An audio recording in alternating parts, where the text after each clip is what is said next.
Hello everybody, and welcome back to my channel. This is Carmen with Elemental Designs, and today I'm going to be attempting to show you guys how I created this exploding bundled letters, or what did I call it? Exploding letter album stack. Yes, that's what I called it. I shared this during the spring Shabby Chic Collection Hop. Shabby Spring Collection Hop. Yes, Shabby Spring Collection Hop. And I'm going to be showing you guys how I created this for the most part. It's not going to look exactly like this, but I wanted to share with you guys more or less. For those of you that did not watch the hop, I'm going to share with you guys what I created. So this is pretty much an album. It's supposed to resemble the love letter stack, the love letter bundle. However, you know, there's different names for the same thing. And it's supposed to resemble that. Hi, Janet. So Janet, we're not going to do what we spoke about. As far as the whole thing, I'm going to do something different, because when people watch it back later on, if they're going to follow the tutorial, that's going to be kind of awkward to see, you know, what we spoke about. So I'm going to do that. I'm not going to do that. I'll probably do that for something else. So yes. Yeah, because I'm thinking about the playback. So when the playback comes on, you know, this year, next year, whenever, they're going to see that, and it's going to look a little weird. So pretty much this is the album, and this is what it looks like in the front, and this got stuff kind of exploding out of everywhere, which is kind of why I decided to go with that as far as the name. But it's pretty much the love letter stack bundle, but it's just in album form. So it opens up. This is the back. It's got stuff everywhere, and then it opens up kind of like this. And here we have some envelopes. So this is made using envelopes, decorated with envelopes, and then envelopes on the inside. And it's got a thick little spine, and it also pretty much holds its own once it's standing. So you can just leave it standing, you know, like some kind of decoration. And you could fill it in and then kind of just put it there to stand. And I made some paper clips to kind of hold the covers closed, which is very simple to do. So this is pretty much what we're going to do. And I've already cut apart and got some things ready. I got myself pretty much ready for this, but I will give you the measurements. And I didn't add all of the measurements in the description area because I wasn't really sure. The measurements are going to be adjusted depending on the size of the cardstock that you're using, as well as the envelopes that you're using. So pretty much what you're going to, if you want to recreate the same exact thing, then obviously you can go ahead and use the measurements that I'm going to provide for you. But if your materials are different, let's say you're using a larger one or you want to make a larger one, then obviously your measurements are going to have to adjust to the size of your covers and to the size of your album, as well as to the size of your envelopes. So this is pretty much going to be based on the materials that I personally have available to me. And because I'm doing this live, I wanted to more or less have everything kind of ready and pre-cut and pre-scored and ready to go. So I have the things that I'm going to be using for the spine. I have my covers already ready to go. And I will tell you my measurements that I will be using for this, but I will also include them in the description area. You'll just have to come back to the video. If you're not watching it live, then you'll have to come back to the video afterwards to get them. If you are watching it live, then take notes. Take notes. Yes, this is going to be a good one.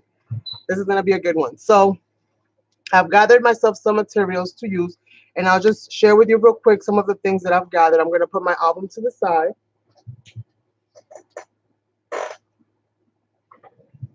Let's move this over. So these are the envelopes that I am going to be using.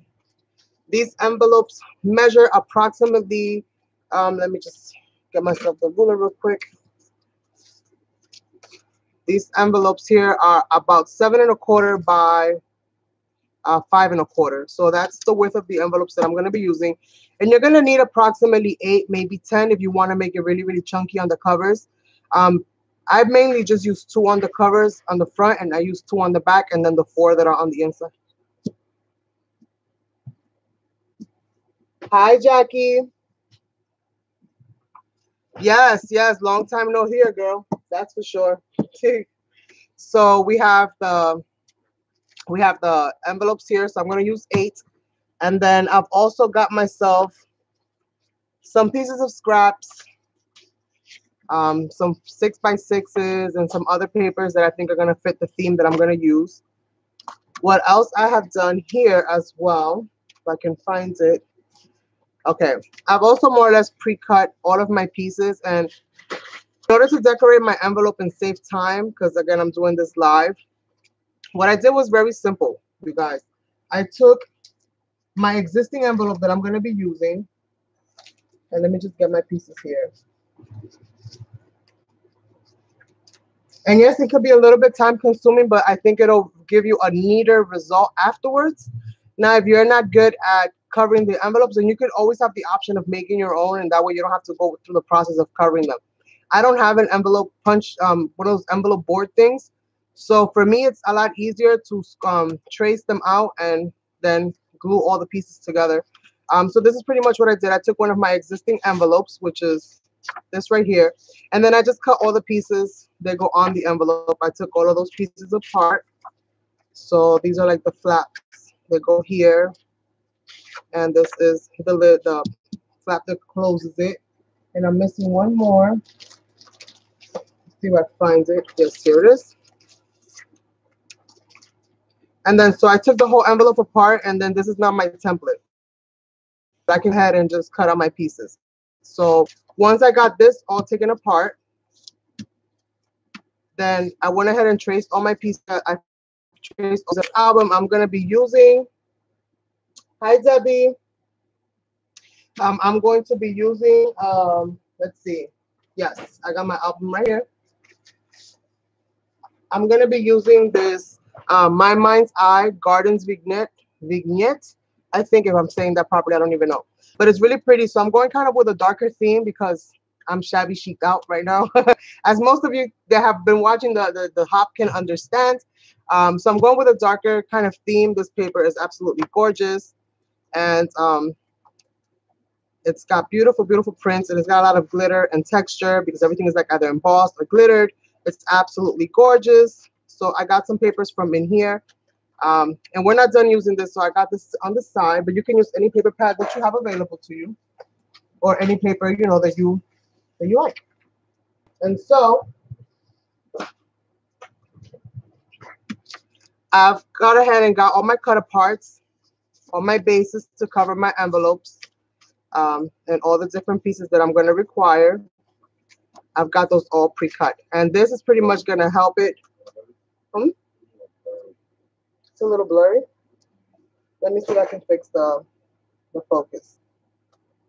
Bear with me, you guys, while I try to adjust the focus a little bit.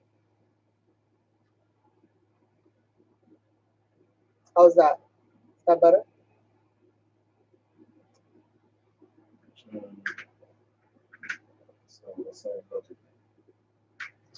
Why is it looking like that to you? But it looks crystal clear. How is everybody's? Is everybody's looking blurry too? Let me see if I hit autofocus.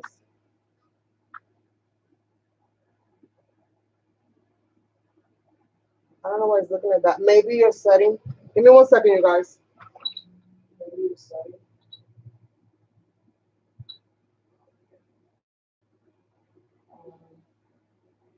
You have it on 144 there. There you go. He had his video setting at 144. So if it looks blurry on your screen, hit the little gear icon on the screen itself, on the little window where it shows the video, and just adjust your setting to a higher resolution, and it'll come out clear for you. So let me get this autofocus off because it does drive me nuts. So now that I know that I'm clear and good to go, then I can continue. So where was I? So I got all my little cut aparts ready to go. And the first thing that we're going to do is to assemble the album, the base. That's the first thing that we're going to do. I'm going to put these in here for now. And I'm going to put my little template away. So this is just an easier way of decorating your envelopes. Again, you can make your envelopes from scratch if you want to. That is always an option for you. And if you do that, it's a good thing also to use double-sided paper. But I find that sometimes my paper kind of cracks, especially when they're this kind of textured, or like when they have a lot of glitter and stuff like that. When you go making the folds and the creases along the sides and you go folding them, they'll tend to crack, and then you'll get that white, you know, the inside of the paper, the white fiber showing. And I don't necessarily like that too much. So I think that this is an easier way. My very first one that I made on this one,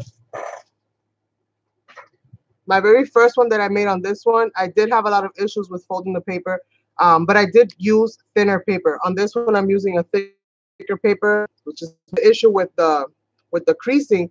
But I did have the issue actually trying to make the envelopes myself. So I don't want to go through that today. So we're gonna do it this way. So hopefully everybody is good. I'm just gonna go ahead and put myself, open up a video for myself so that I can read everybody's comments.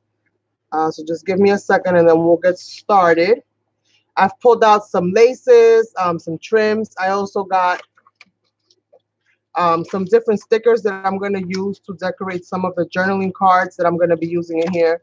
So I got some different stickers, some butterflies, metallic butterflies and stuff like that. So depending on how I feel about them, which way I'm going to go, that I'm going to be using. Let me see if I can find myself. Hopefully I can do it quickly. There we go. You put the volume down. So I don't need to hear to see you guys. So let me put my phone right there. Yes, and it's awesome on some applications. Janet, it's awesome on some applications, especially if you want it to look this the way to go. I didn't want it to look distressed because it kind of broke down on me. I wanted distress in myself, so I am gonna distress the edges and kind of break the fibers. I'm gonna do that probably with a scissor or something. But this is kind of like, I'd rather do it myself than have it kind of crack in the wrong way. And sometimes they crack kind of curvy, and I don't know. That's just me. That's just me. Hello, Davida Lane. How are you? So we're gonna be using masking tape to kind of put this together. That's how I used that's how I put my other one. And what I'm doing is I've recycled some materials. So I will share with you guys what I do as I do it. So the first thing is I'm gonna grab my cardstock. Have once the video is over, I will have all the measurements. I wasn't really sure what the measurements were going to be prior to me creating the project, because again, sometimes things just go a little bit skew and they get, they go off. So I wanted you guys to have true measurements for the project that I'm creating today. So you'll have that after the video is done. So I got my pieces here. I've covered the little plastic window. I actually removed the plastic film and I covered that up with a little bit of cardstock on there. And pretty much we're just going to do this and we're going to do this. And actually I need to trim this a little bit better. What did I do with my paper trimmer? What did I do with my paper trimmer? The black one. I'll do it with a scissor. Where's my scissor? It's funny, I was just using it and now I don't find it. I'm just gonna trim off a little bit of this. It's a little bit skew right there. So I'm gonna grab my Mom to Create says you have it. So yes, I'm gonna get myself some pieces here. I'm gonna put myself one on each side. And this is just a simpler way of doing it. You could also do it with paper, but this is just a little bit simpler for me. I'm gonna grab myself a ruler that has like a really thin edge on the side. And what I want to do first is I want to get these, make sure that these are kind of leveled with each other. So I'm just going to use my ruler to kind of level them.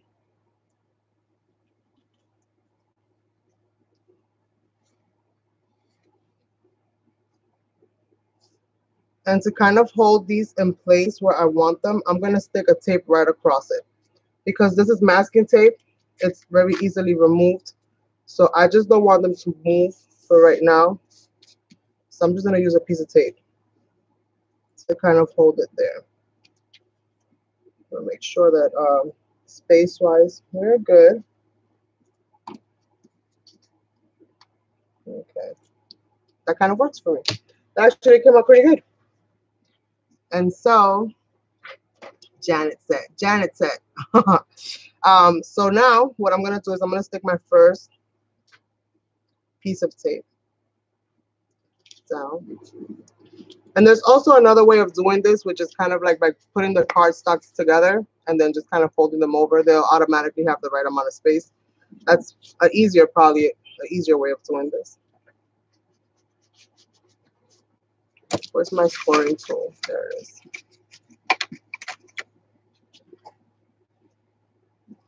I'm just gonna run my scoring tool right down the center of that. I'm gonna grab myself another tape, another long strand of tape. And I don't care if my tape is long because I can just wrap it over the other side anyway. And I'm doing the same thing.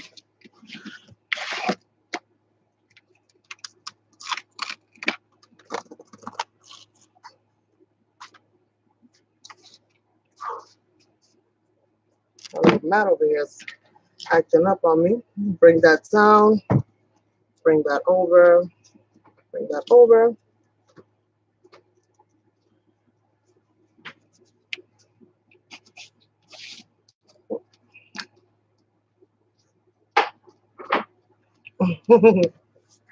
So how's everybody's day today? Hopefully everybody's having an awesome Saturday so far. I hope that I can get this all done for you guys in a reasonable amount of time. So now that that's done, just gonna go ahead and add my tapes to the other sides. So the base of your albums actually can be done rather quickly. And in my opinion, masking tape is a good option for creating these kinds of things. I did my other one with masking tape and it held up really, really well. And I'm just gonna do the same thing over. Just kind of roll it over.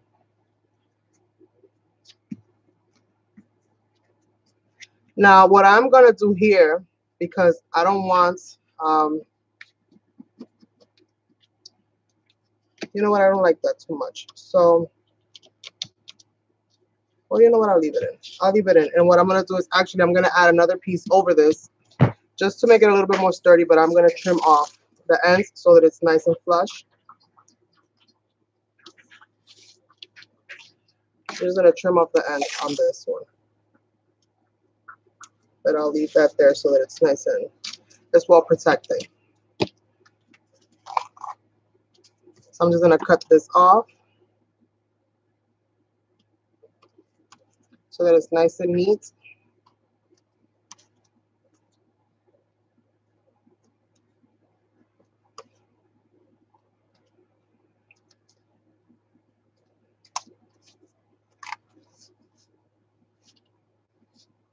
I didn't get a chance to watch the wedding this morning.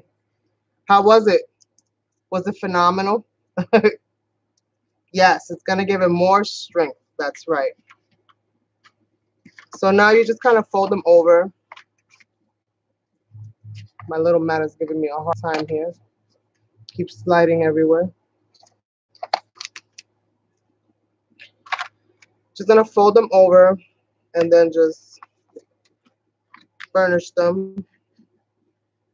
Run your scoring tool along the sides of it, just so that you make sure that everything is glued down nice and well.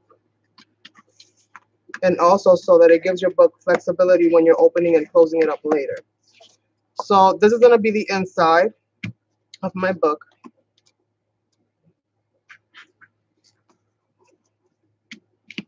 And what I'm gonna do now, because I don't want that tape to show, and most of my everything that I'm covering this is gonna be in black.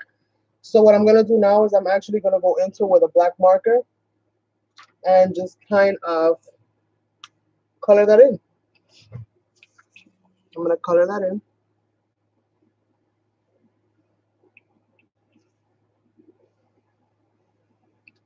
If you have a Sharpie, that'll work just as well.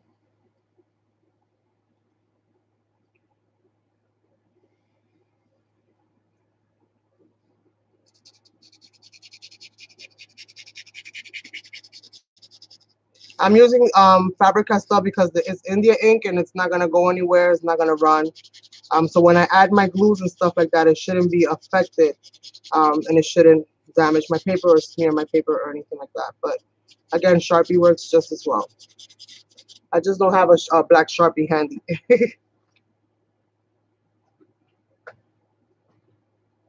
Okay, no problem, darling. And so just kind of covering that, and you don't have to cover the whole thing because most of this tape will be covered in um, by the paper that we're going to be kind of covering the covers in the inside and the outside.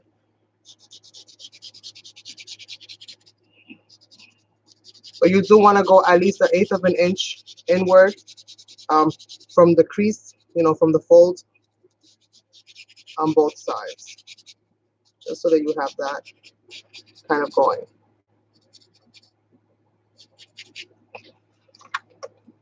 I'm going to do the same to the back. Although to the back is not really, you don't have to worry about it too much because you can always add some kind of bling or something there. You can always add a piece of lace or something like that that'll kind of cover this up for you.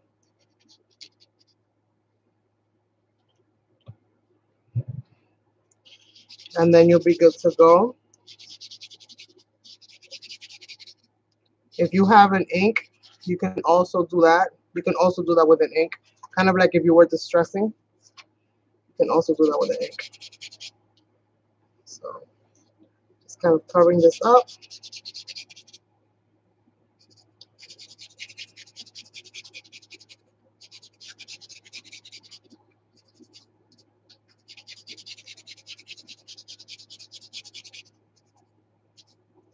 And for those of you that stick to the end, there might be a little surprise in store for you guys. But you have to be commenting and participating in the actual chat. So just watching it does not qualify you because I'm going to go back into the chat and see who was actually communicating and who was, you know, engaging in the video. All right, so I got that pretty covered up. I think I'm going to do a little bit better job on this one. This one's a little bit shaky here.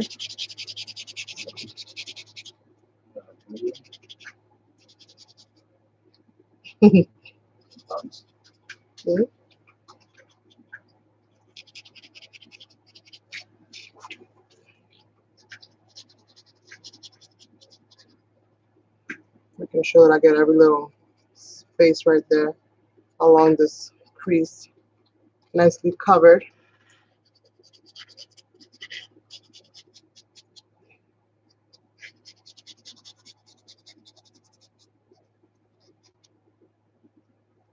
All right, so I think that does that.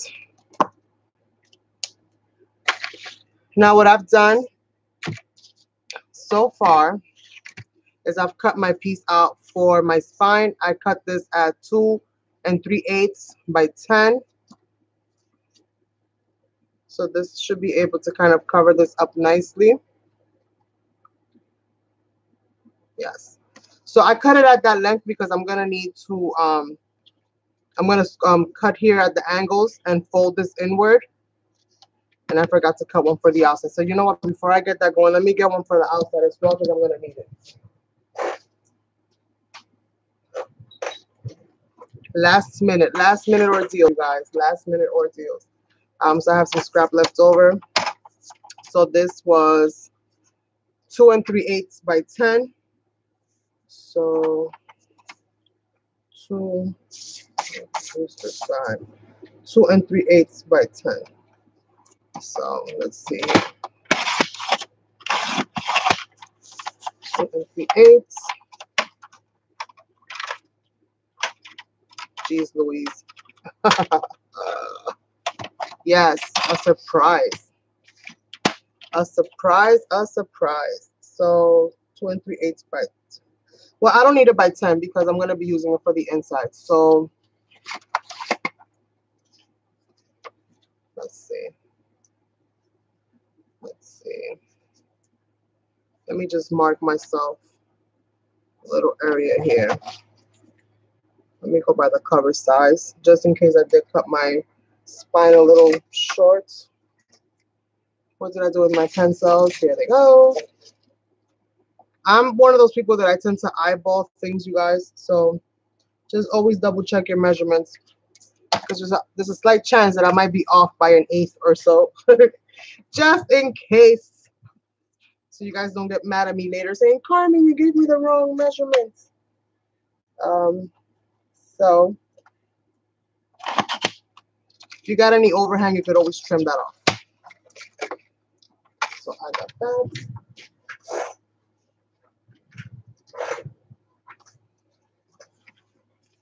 All right, so that's going to be for the inside. So that's pretty much what that is. And then let's cover the outside. So to cover the outside, I'm just going to first kind of fold it inward and make sure it doesn't interfere with my flaps. And I'm going to fold this over, and I'm going to fold it over the cover, because that is going to allow me to make sure that my spine is in the exact height of that cover, just in case I cut it a little short. And I guess I did. That'll actually help me to keep it all in perspective. And then I'm going to burnish that so that I know that that is the exact spot where I want that to be. I'm going to remove this now. And what I'm going to do is, so that it folds over nice and neat and clean, I don't need so much of this. I just made it long so that I can have enough room to play with. Hi, Janice. Yes, it is. It's an awesome way to, like, you know, use it for like keepsakes and stuff like that. Definitely. So I'm going to cut a little bit off from each end. Awesome way to recycle. Unfortunately, we can't store 100 of them. That would be nice. And then you just got to cut off a little, nip a little bit so that you have almost like a tag shape on each end. And right to where my score line is, I'm just going to cut the little ends off. So I have this right here. We won't be doing that to the other one. The other one will stay as it is. And I'm going to cover everything in black first, because my paper pattern is mainly in dark colors like blacks and grays and stuff like that. So I'm going to cover the entire album in black. That'll help me to kind of keep everything nice and matchy-matchy.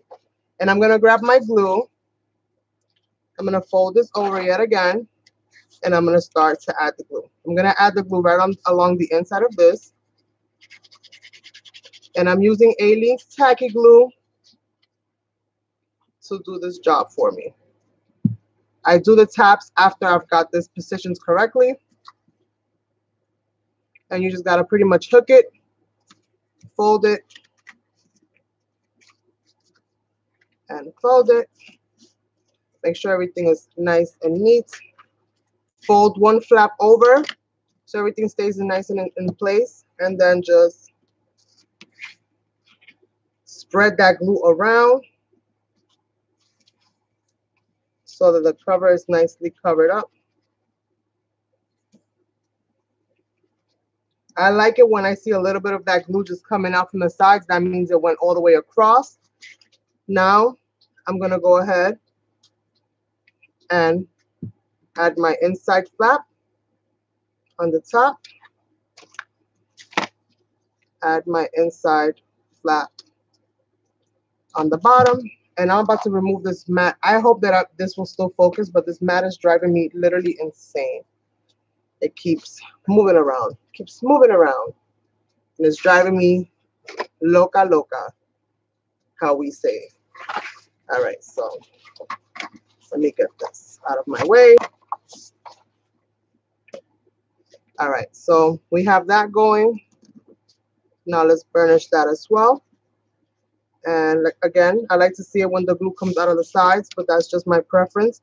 You can use any kind of glue that you wish or that you might have available to you. And just make sure that it does not interfere with it folding back and forth. Okay, so we have our spine cover in. Now we're going to add our inside cover.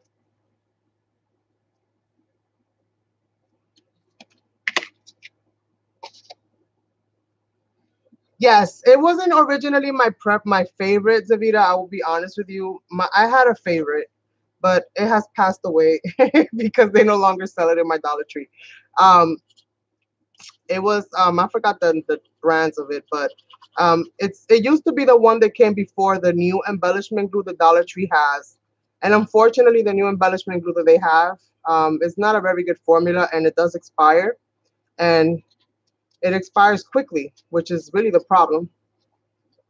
And usually I hoarded that glue, um, but I can't hoard it no more because it's no longer available. So hold up one flap and then just line yourself up. Make sure that everything is copacetic. So as you can see, I'm holding up both of my flaps just to make sure that everything is in the right position.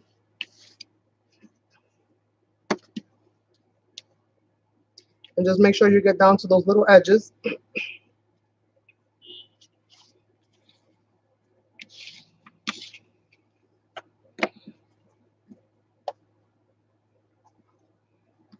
Down to the little edges. So we're good to go.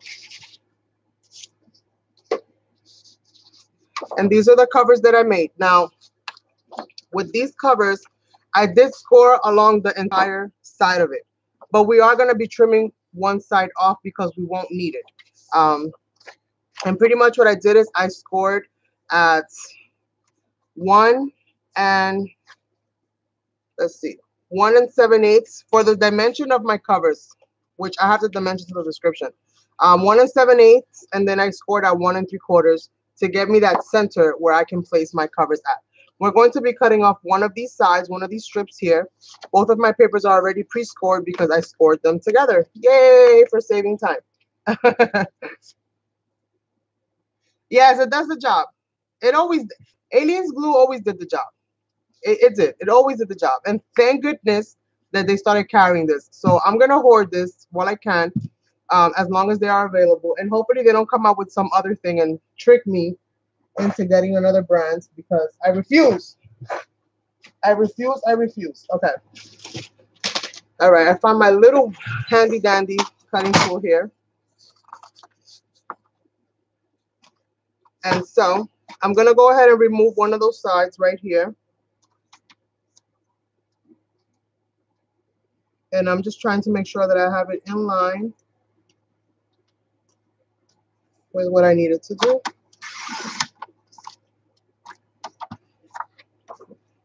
I'm going to do the same to the other one. Just make sure that I'm doing it to the right side. I should have marked both of my papers. Yes, this side. Okay. So I'm going to be doing the same thing to this side. You could eliminate this step. You'll still end up having to cut if you're using an 8.5 by 11. But again, this just helped me to get the center of where I want this to be so that I have enough room to wrap the cover, you know, around. So now I have both of my sheets.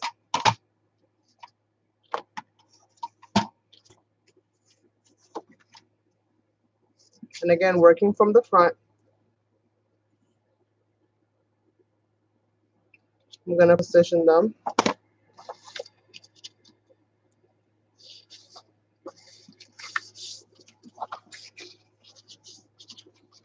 I have my areas pre-scored. So just making sure that everything is still going to fit nicely, which I believe that it is. Yes, perfect. So what we're going to do to this now is that just like we did with this, the cover for the spine, we need to eliminate these corners here. So in order to do so, and do so nicely so that we have a nice crisp corner, what I'm going to do is I'm going to use my scissor. And I'm going to try to get that right off that corner right there, which I don't really necessarily like. It's going to be a big little section there, but let's get that as even as possible. And you don't want to do it right on the crosshatch I would say do it just a little bit above that crosshatch so that your corner is not short, if that makes any sense. And then I'm going to cut this corner off first, and then I'm going to use that to level my other corner. And again, I'm going to use my scorings, my little cutter. Okay, Janice, thanks for stopping by. And now I'm going to go ahead and just level that up with my trimmer. And again, right above where that crosshair meets. So now what you're going to have is something that looks like this. And when you fold it over, it's going to look like this. And you're going to have a nice crisp corner at the end. So I'm going to use this to more or less achieve the same thing on both sides.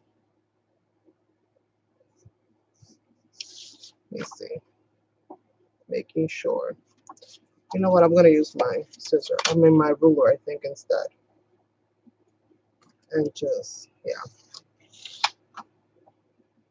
Just want to make sure that I don't get on that little crosshair because I don't want the corner to be short. So you can go ahead and just use your ruler if you wish.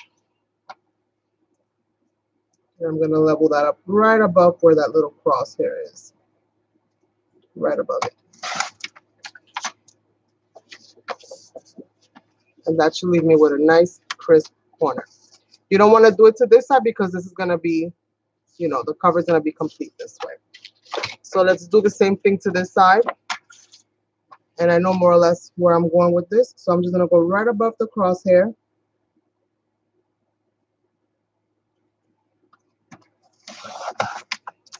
And I'm going to trim that side off. I'm going to go right above the crosshair. And I just want to make sure that I level this in a way.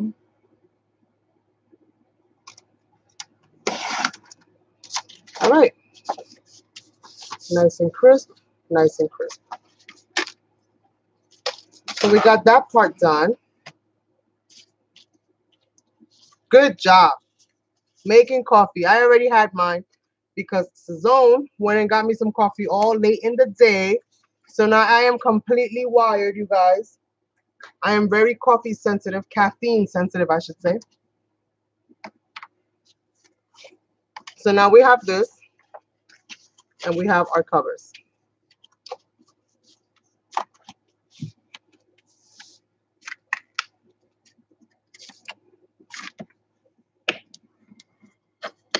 I'm just using my bone folder here to just make sure that my lines are good. The position of my covers is good. And let's get the covers covered up. So again, I'm going to apply my glue to the inside of the cover itself.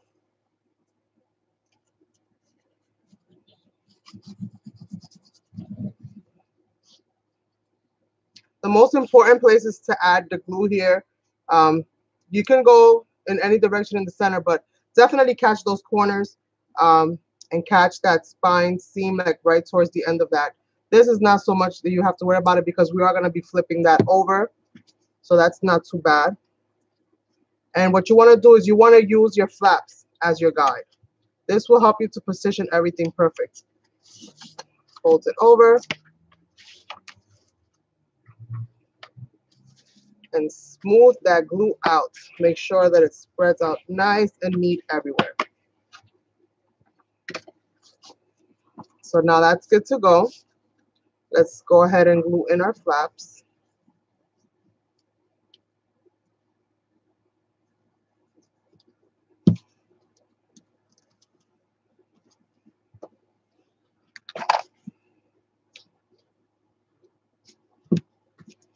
Okay.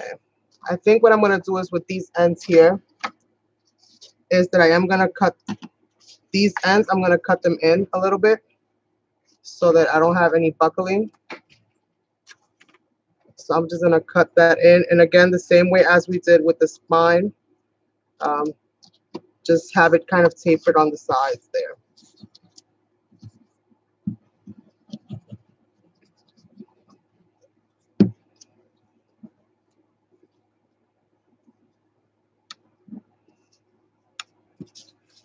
So we have that, and not only does it provide the coverage for the album, it also helps to make it sturdier because these boxes are recycled materials, so they're not as strong as, let's say, a heavy chipboard set. Even though that's made, from recycled material as well, these are really, really cheap, so they're not really that sturdy. So we have our first cover done. We have our spine done, and as you can see, because we colored in right between, you can't really even tell that that's the way that that is. You can do that with any color ink that matches your paper or that matches your patterns that you're using. Since I already did this side, I'm just going to go ahead and do the same to this, right above where that score line is. So you can just do that.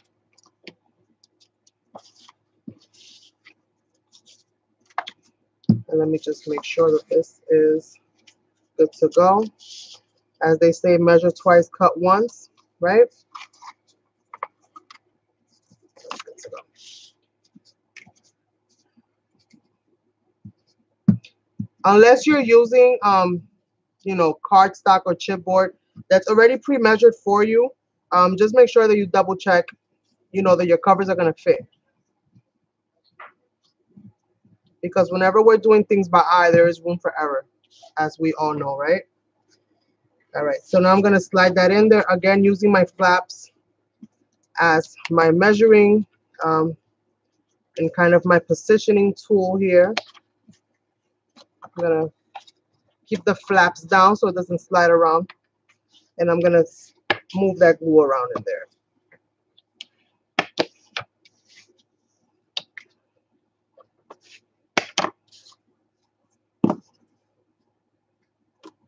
And this is a little bit taller. So to fix that, what I'm going to do is I'm going to fold this flat like so. I'm going to grab my scissors. You guys can see there's a little bit of overhang right there. And I'm just going to trim that down.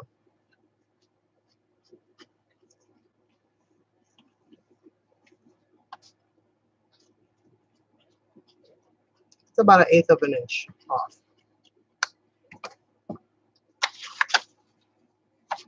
There we go. Get that glue in there. Make sure that glue goes in there nicely. So now we're good to go. Is this one okay? This one's got a little bit right over here. With black on black, it's a little hard to see because everything is black. So, but we're good to go. We're good to go. Thank you so much. I appreciate that. And thank you for being here today. So these things you can actually, it doesn't take much time to do them. If you already have like all your stuff pre-scored, you can make yourself like little kits, like little bags with everything kind of scored and ready to go. And just put them like in little Ziploc bags. Then whenever you feel like making an album, then you're good to go. You have a project that's ready that just needs gluing and assembly.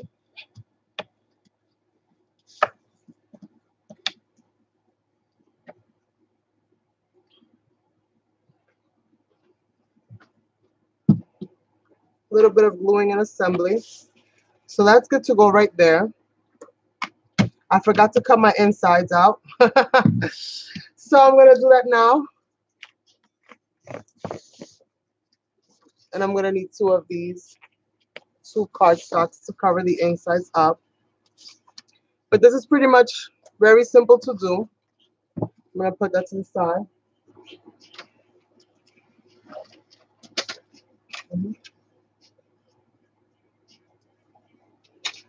Okay, grab my trimmer here.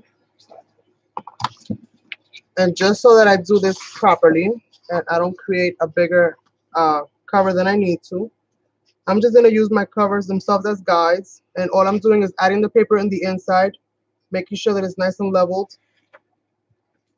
And then I'm going to trim this out. And again, you can always remove any overhang that you have. And this is going to be, I'm going to call this A, just in case my covers, themselves are a little off. That way I don't get my stuff confused. So this is A. And now let's do B.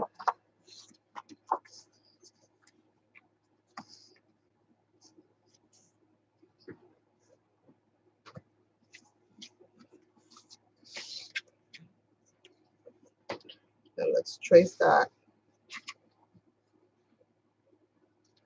Let's see. We're good to go. And this is B. All right. Now let's get our trimmer. And let's get this going.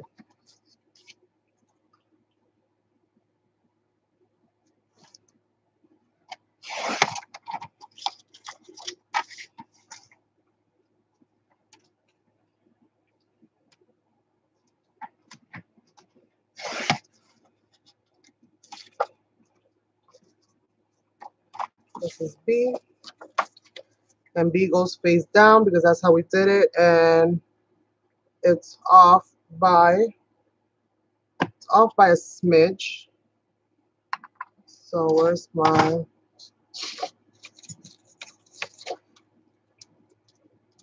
it's off by a smidge. So I'm just gonna trim the little smidge right off. Again, kind of eyeballing everything, if you will. Now this should be perfect. Let's put that to the side. Now let's do side A.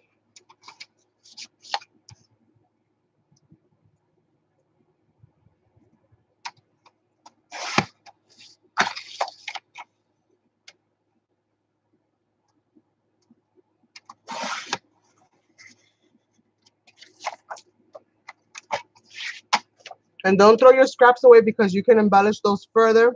Hi, Marty. Marty, I got your surprise. Oh my goodness. I'm going to be posting up a video tomorrow. Thank you so much. They're beautiful.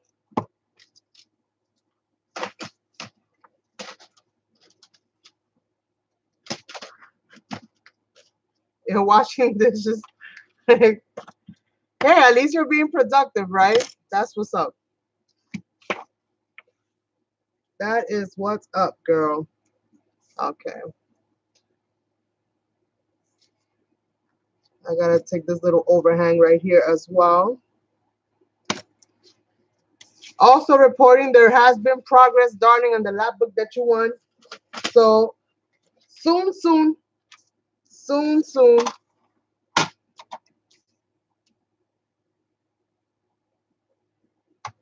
I hope you like it.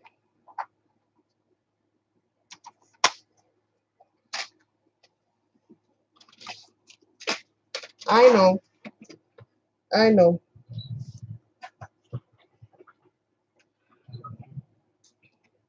I'm just like that. I don't like to have people waiting. I don't like to have people waiting. It creates a sense of urgency in my mind. Like, I gotta get this done. All right, so now we're gonna cover up. And again, making sure that you have a nice amount of glue on there. Along those edges, especially in the corners, because the corners are usually the first ones to lift.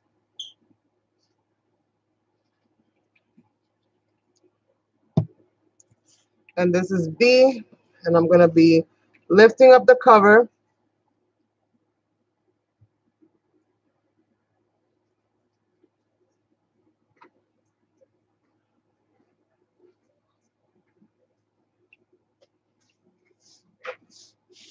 I'm gonna fold that over so that I make sure that I'm still able to move these covers around.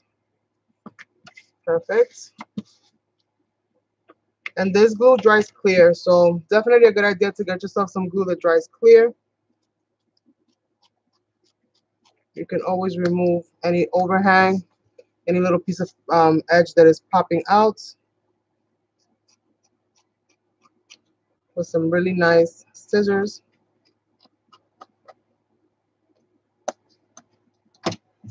And that cover went on smoothly. At the end of the day, it doesn't matter which side is front or back. Once you start decorating, then you can figure that out. But for right now, that doesn't really matter. Unless you have like pattern paper, then obviously, you know. But for something like this, you're okay. You're good to go. So now let's do this side.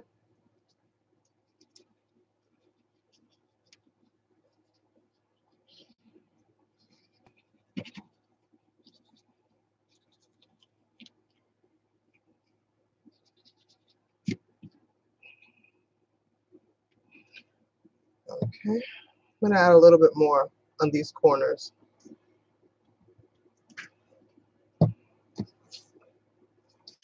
And then, again, holding the book up, holding that cover up, making sure that everything kind of lines up well. I'm gonna close that side up and just do this on one side, open it up, do it again on the inside. Make sure that you spread that glue out. If you put too much glue, then you can use a wipe or something like that to get rid of it. Again, this is not the final stage for this paper. I am going to be embellishing this and adding other stuff to it, so I'm not really too worried about it. So our book is covered. You can use it this way. You can use it this way. That doesn't really matter. See, it's open here a little bit. I saw that. So just make sure that you double check the edges of your paper and then nothing is lifting up, because that's where it will start to break down. So just make sure that everything is good to go.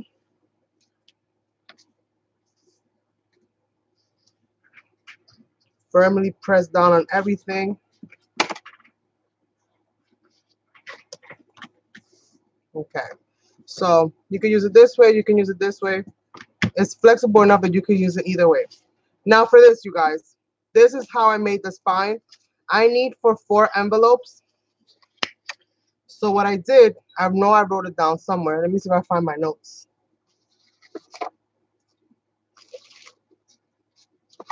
Why is it that when you're looking for stuff, you can never find it?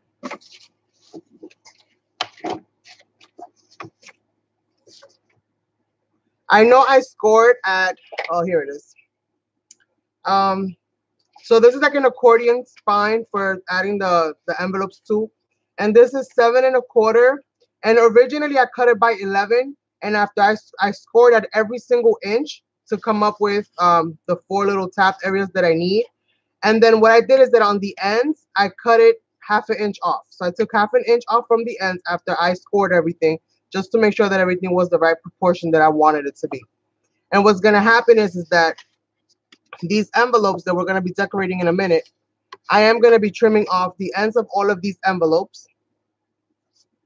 Then I'm going to be decorating them. Then I'm going to be sliding them right over this accordion thing here. I'm not sure what the name of it is. Does anybody know what this is called?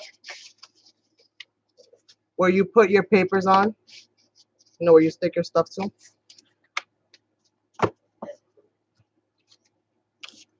Okay. So let me get my stuff together here. So we have our accordion, which we're going to be gluing on. But we are going to be taking this a step further, you guys. So bear with me while I find the pieces that I need to do that. They're right here. This is what makes this book a little bit different, this album a little bit different than the rest. It's the way that the envelopes are going to sit. And you can also do this with pages. You just have to make sure that, you know, everything is covered well.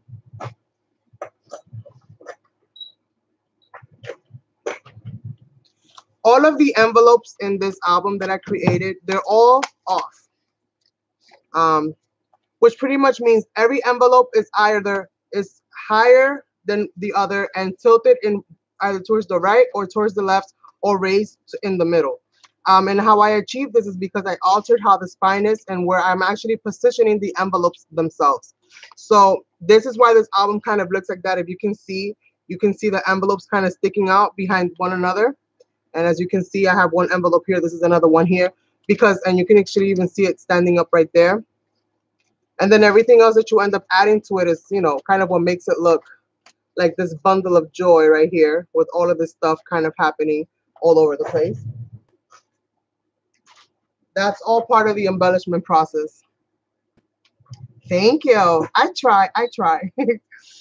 And so in order to achieve that, to be able to off-center your envelopes after you cut them, what I've done is that I created more or less 2 of them like this. This is 1 inch, 2 inches folded in half. And what I'm going to do is I'm going to be creating some tabs. I need 4 of them because it's 4 envelopes. So We have two. And we have two. I'm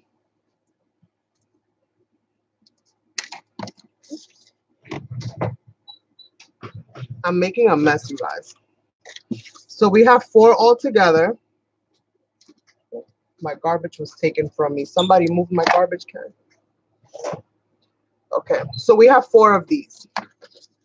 Okay, we have four of these. So almost like if you're creating file folders, you know how those file folders have those little tabs, and when you put them together, there's a tab here, a tab here, a tab here, and everything is kind of, you know, when you see them, they're like all in a row, but when they're, you know, when they're not in front of you, they're kind of not. So I don't know if that makes any sense, but more or less this is what it is. So I'm gonna grab one, and I'm gonna glue this, but I'm gonna glue this off center. So if you guys can see if I find something that is white. If you guys can see how this kind of goes up in an angle, so you're gonna glue this down, but you're gonna glue this up in an angle, like so. And you're gonna do this for all of them. So make sure you grab the first one, and I'm gonna glue this up. I'm gonna add a little bit of glue here. And this is gonna be my leverage so that I can glue my envelope inside and have it kind of come up skew.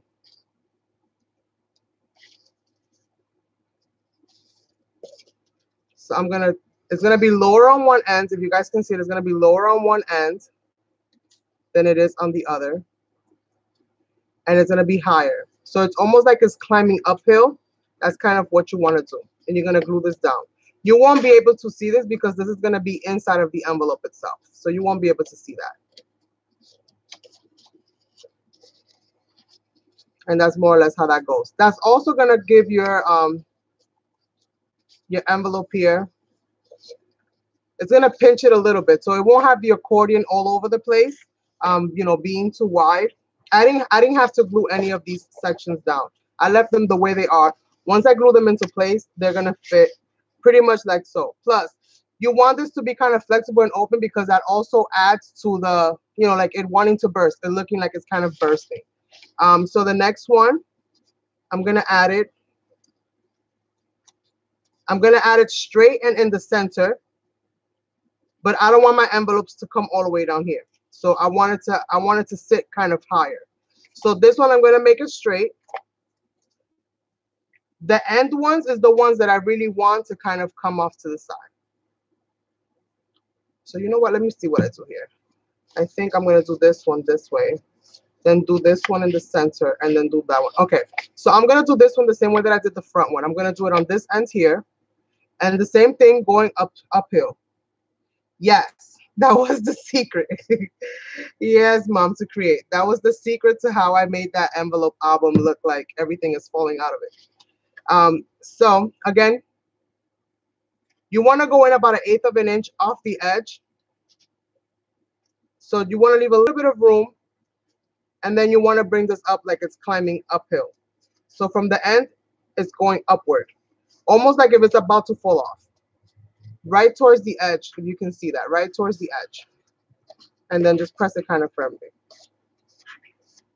If your envelope is giving you an issue because this edge is sticking out too far, you have the option of trimming this little bit off. Because again, this is not really what you need. What you wanted is to be able to kind of sit up here and kind of come off, you know, come off at the end. So now on the center one, I'm going to do it in the center. So this one is going to be kind of in the center straight away.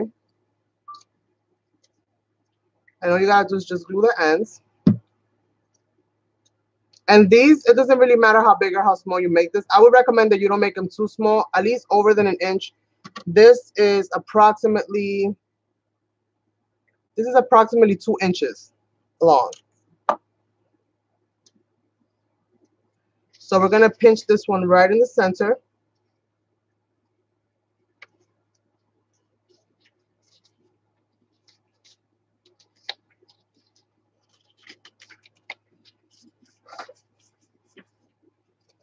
So it's looking like this. See how wonky that looks?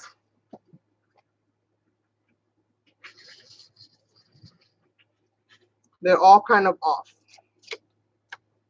And then this one, I'm going to finish it with doing it on the ends here.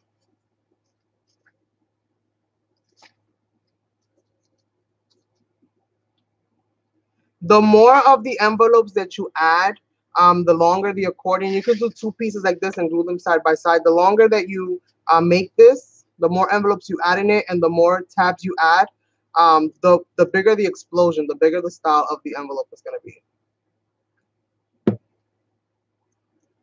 So I'm going to do that again here, and again, like it's climbing up. So I'm going to bring this one down, off center it just a little bit off that edge, and bring that up.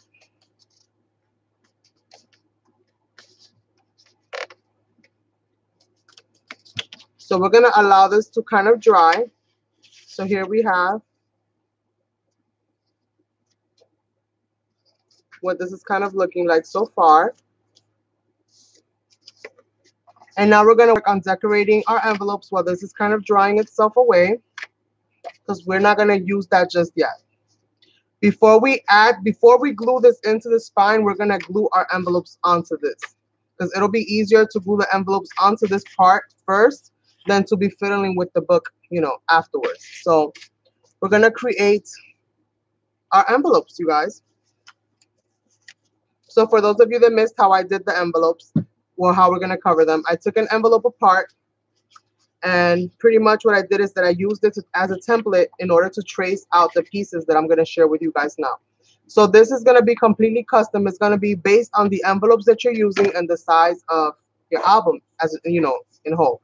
You can use different sizes envelopes in your album, so you don't have to stick to it, you know, all being the same types of envelopes. I think the most important part of it is that they're more or less around the same size. Like you can have them different lengths, but try not to make it too long in one way or the other, because then those pieces are going to bend and buckle as time goes on. So if you're going to have maybe one size and then maybe a size is maybe like a 1/2 inch longer, so you don't have that much, you know, exposure of the envelopes, I think your envelopes will be okay. But otherwise, this is what I used and this is what I did. I cut all my pieces out to fit perfectly onto my envelopes. So what I'm gonna do, I have all my pieces ready to go, and this is exactly for 4 envelopes. This is my little template, so I don't have to do another one, because it really hurted me having to cut this apart. I absolutely love these envelopes, but I'm running out.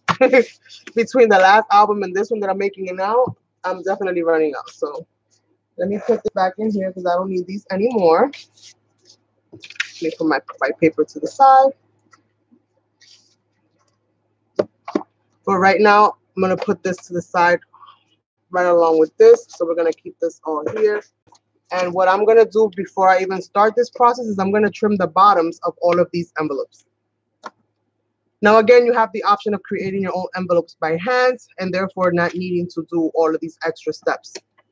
You probably save yourself a lot of time and hustle if you do the envelopes from scratch, but you don't know how to do envelopes from scratch like me, and you don't know how to get them the exact proportion that you need them for the album that you're making, then you're using, you know, regular envelopes, then I think it's a little bit easier to decorate them this way. So I'm going to trim off the bottoms. Luckily for me, these all they already have a border around them, so I just have to go right off that line. So that's exactly what I'm going to do. I'm going to go right off that little line, which is about 1/8 of an inch. I'm going to say, and I'm just going to cut all of these bottoms. So I'm going to do 4 of them because that's all I need for the inside. You're going to, as many envelopes as you're making, that's how many you're going to need to remove the bottoms of. So we're going to do it this way. How am I doing on timing so far? Okay. Not bad, not bad.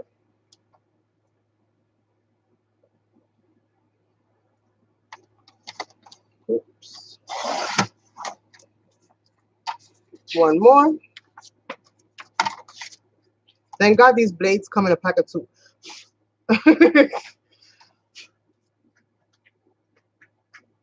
Me either. My envelopes look wonky as all get out. Wonky, wonky, wonky. So we have the 4 envelopes. And just to give you a quick demo, this is going to be open in the bottom. And what you're going to want to do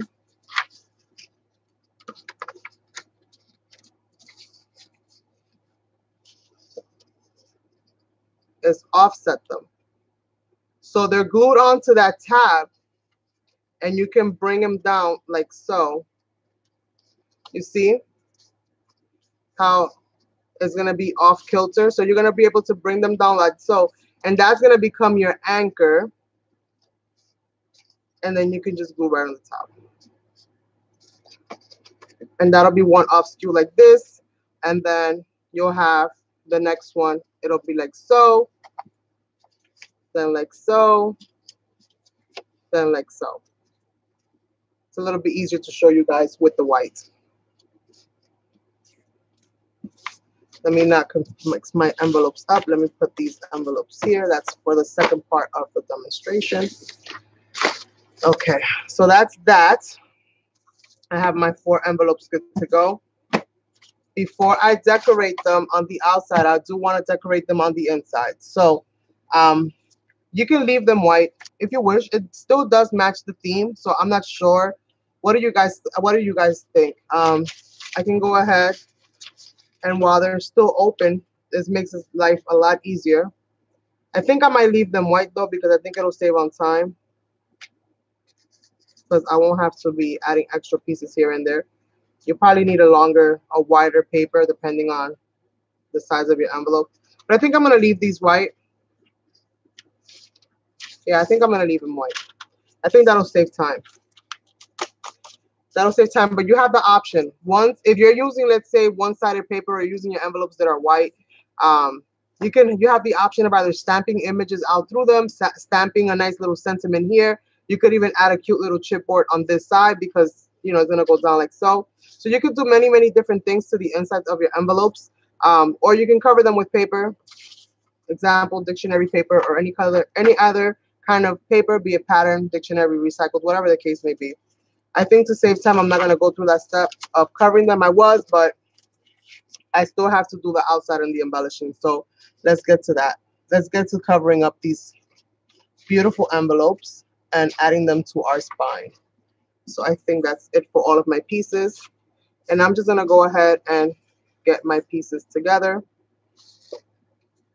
And what's cool about cutting these pieces apart, let's say you wanted to mix and match them, you can do the bottom one side one way, and then you can do the top another way. So the first thing I'm going to do is I'm going to cover the backs of all of them, which I have right here. I'm going to cover the backs of all of them. I'm going to put these aside. And what I'm going to do, I'm going to distress them a little bit on the sides. Make sure that everything is nice and leveled. Cut off this little piece that it's a little bit larger than I need it to be. Yes, it would. You can put all kinds of things, like old love letters, old anything. You can put all kinds of different things in here. Super cool. I'm going to try to distress this all at the same time.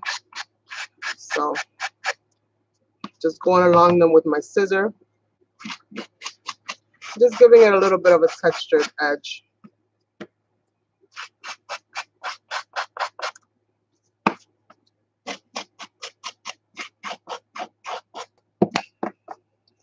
Because I don't really like the white edge, I'm also going to go ahead and grab my ink pad.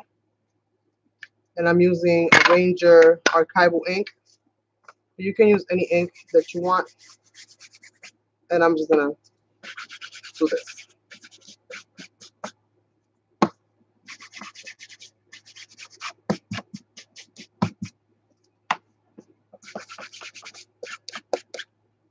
And I pretty much have these all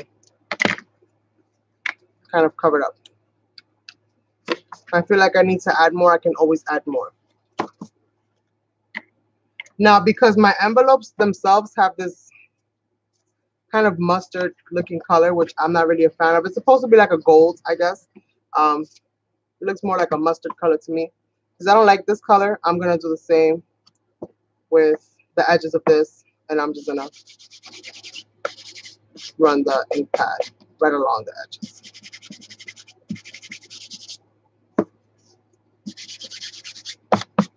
And I'm doing it in unison to save time, but you can get fancy with this if you wish.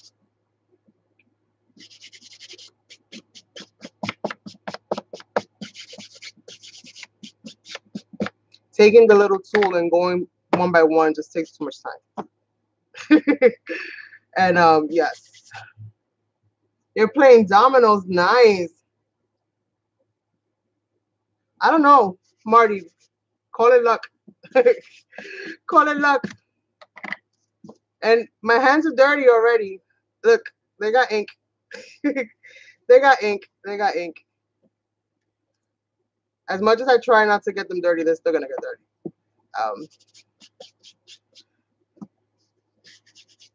But I don't mind the mess. I don't mind the mess. All right, so we got our edges nice and covered up.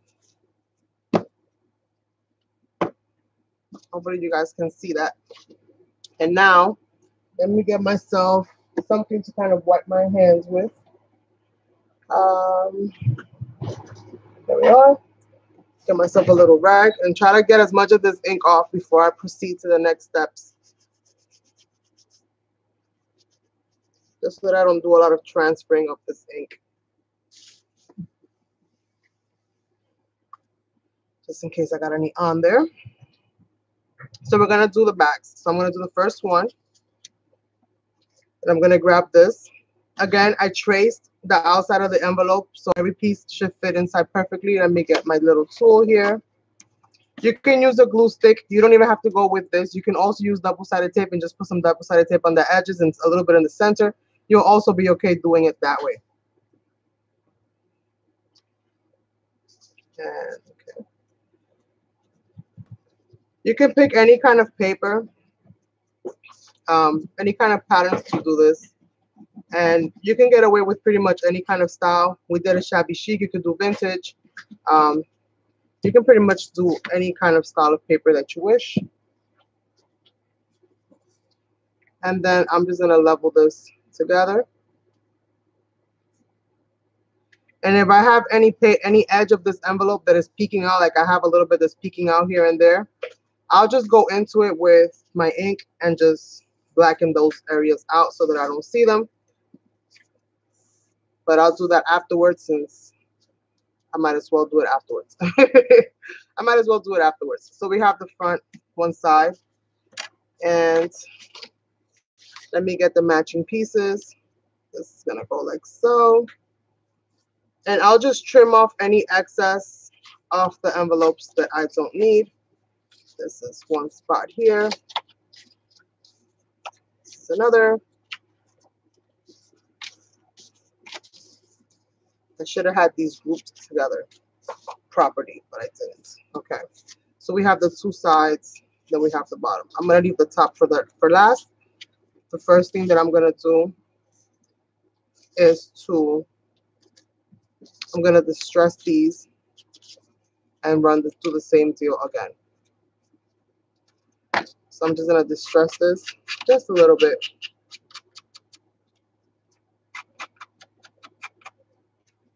This will just help to open up those fibers and give it a little bit of a textured edge.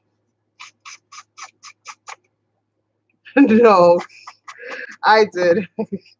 I did. And then we're going to do the same and just run it along. Run it along the sides. Super quick, super easy. And if you do them in groups, then you're good to go. So we have this. Now I just have to figure out which side is which. Okay, so this side goes to this one. So I'm going to go ahead and glue that down.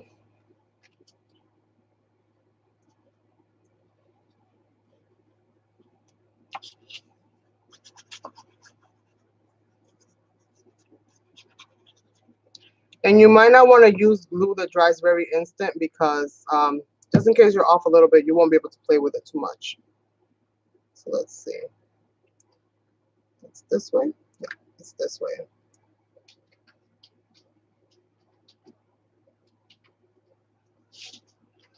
So then just glue that off. I, on some of them, left the corners the way that they were. I left the peaks the way that they were so that I can trim them off later.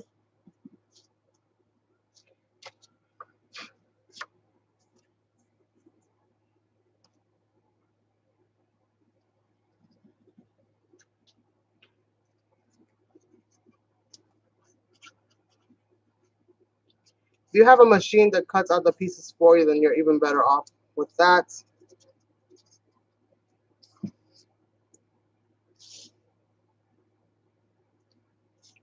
Just try to get them up to the edge as close as you possibly can, because you can always embellish the rest.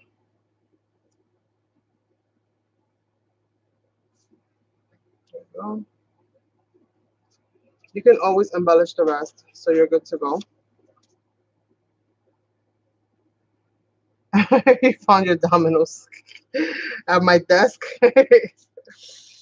So let me do the same thing to this one and distress that a little bit.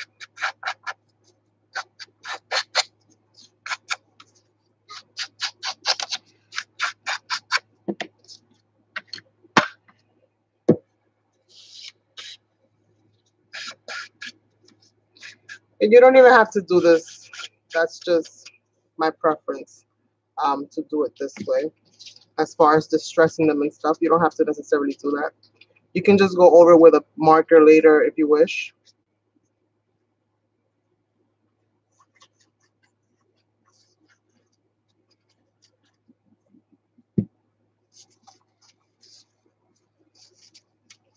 So try to grab a piece of plastic here if I can find one.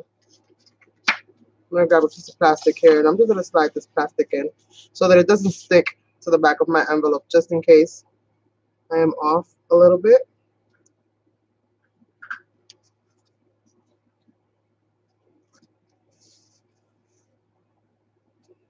And you could just trim off any little pieces, any little excess that you have after the fact. Just cleaning off some of that glue that I have left over here in the bottom.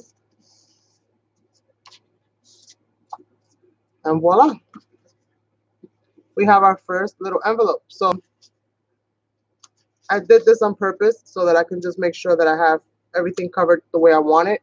I left the little ends on. I didn't trim the little ends off after I did my template. So pretty much how this is looking. Now I'm going to do this part here. Again, you don't have to spend too long doing it. Just a little bit of distressing here and there goes a long way. Especially since you took the time to, you know, do all of that. Do all the cutting and stuff like that. You might as well take the extra step and just distress it just a little bit. Add a little bit of ink.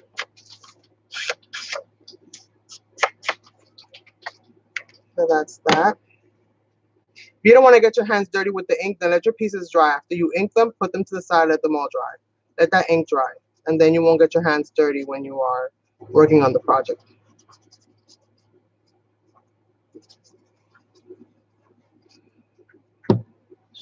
So now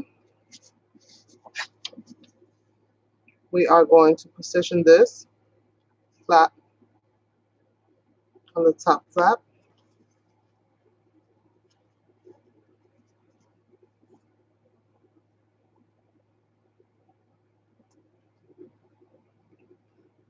It's good if you find glue that lets you move the paper around just a smidge. Thank you.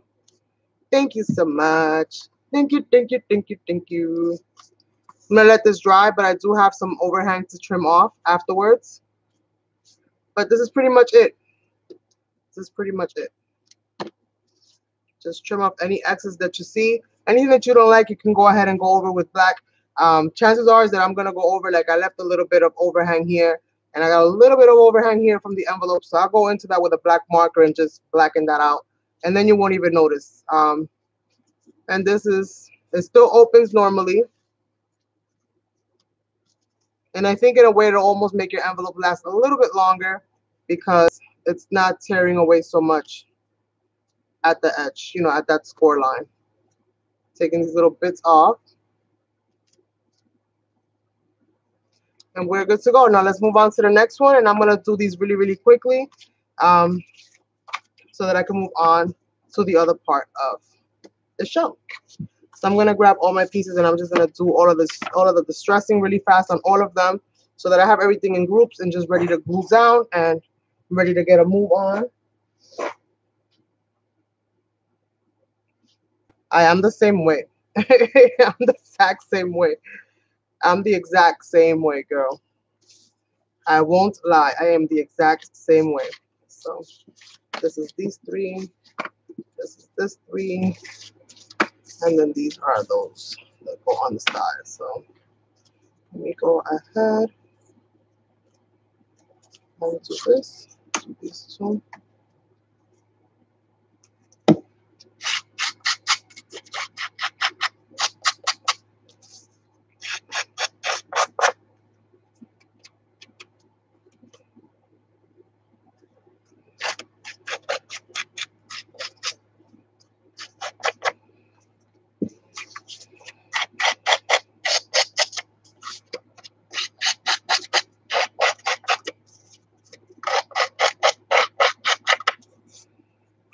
Snap.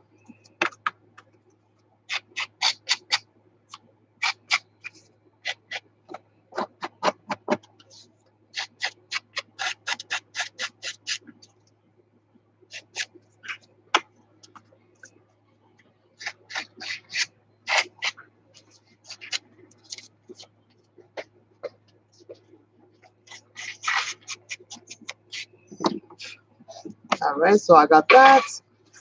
This, and this. Let me get these going. Well, let's see.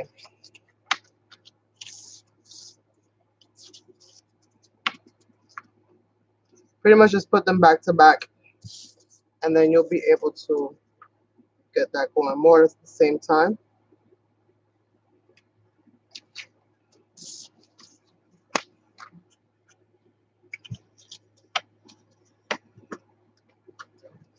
Use your table to level them off.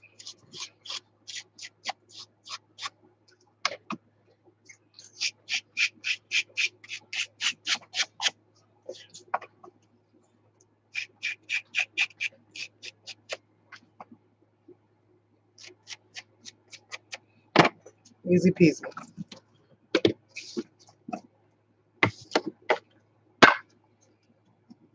Same deal, use your table to level them off, and then just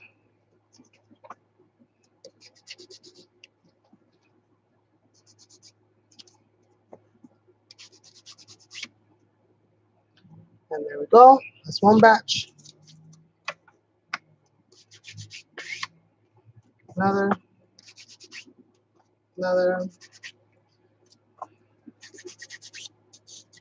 The table in this situation is your friend.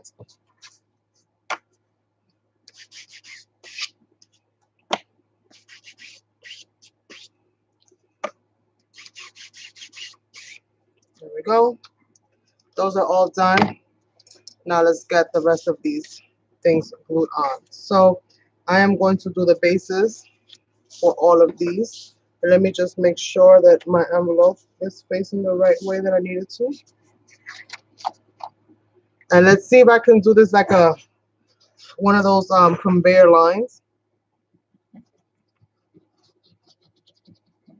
where I can get a couple of them done sooner rather than later. And let me just make sure that I get some right up to the edge. My shaky little coffee hands.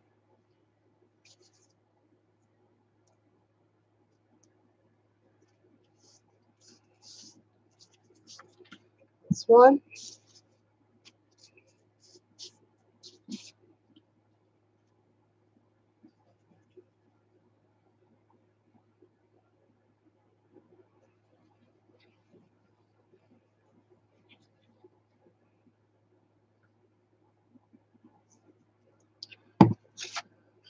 Let's see.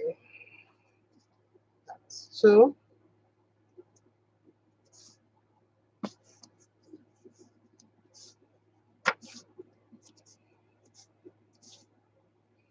Any little overhangs that you get, you can always trim off.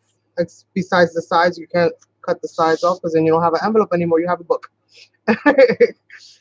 But other than that, am I missing one? There we go. Thank you so much.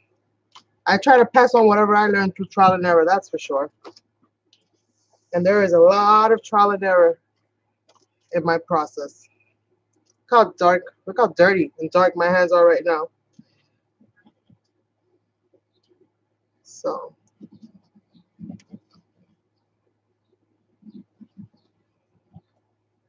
and make sure you get some on the tips, the corners. That's usually where they start to peel away. Then once that starts going, the rest starts fraying. So, let's see, I want this way.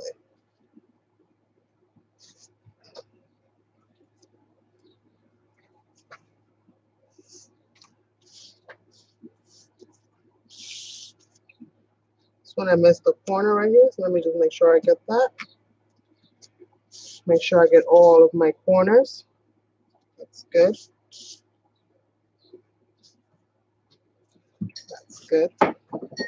Unfortunately, I don't want to pass the scoring tool over these because they have glitter all over them. I don't know if you guys can see the sparkle in the paper, but these have glitter all over them, and I don't want to scrape off the glitter. So I have to press on them firmly, but that's as much as I can do to get this kind of going. Let me clean my hands really quickly, you guys. Give me 1 second.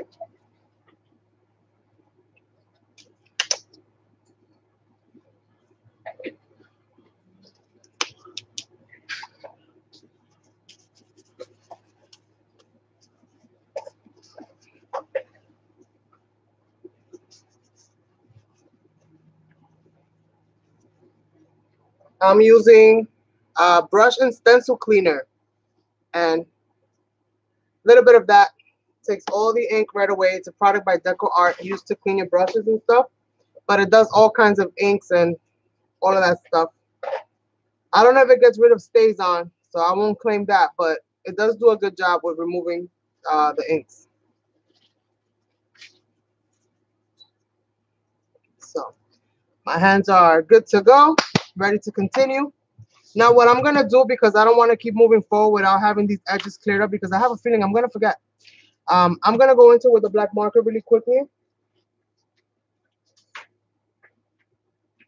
And let's see. I'm gonna get this chiseled one right here. I'm gonna grab a piece of this scrap that I have here, and I'm gonna go into it with a Faber-Castell chisel tip. But you can use, again, Sharpie, whatever you have. I just don't have a black Sharpie available. You can also add decorative washi tape if you wish. Just make sure that you know what I think I'm gonna do? I think it'll make my life a little bit easier. This right here, this is if you guys go to the Dollar Tree, you know those foams that those sponges, not foams, those sponges that you use to clean your car.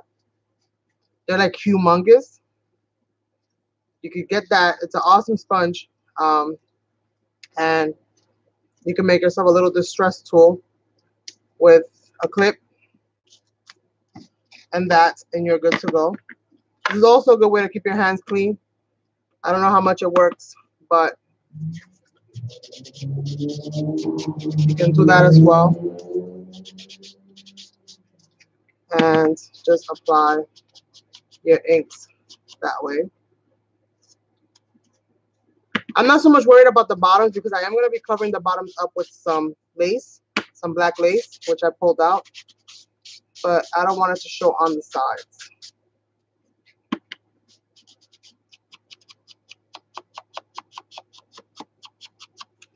So I cut the paper a little too short for my liking.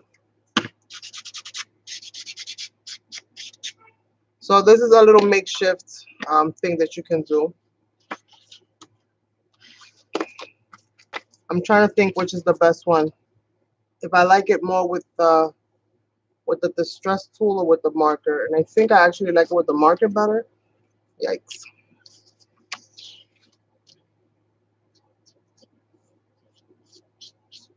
This is the times when I need a Sharpie. Yeah, I can do it faster with the marker than I can with the stress tool. That's really what it is. I can do it faster with one than I can do it with the other.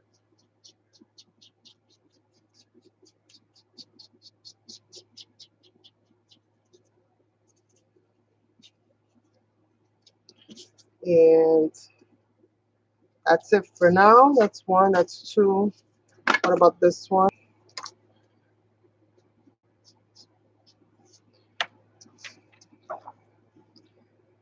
Keep that going straight. So I don't want to go over that white paper. So I just kind of covered it up with a piece of plastic so that I don't go over that white. And that's about it for that one. And remember, you can always disguise and embellish any little parts that you don't like. It's just what I'm doing. I have you making envelopes. Well, that's a good thing. That's a good thing. Any level of productivity is a good day, right?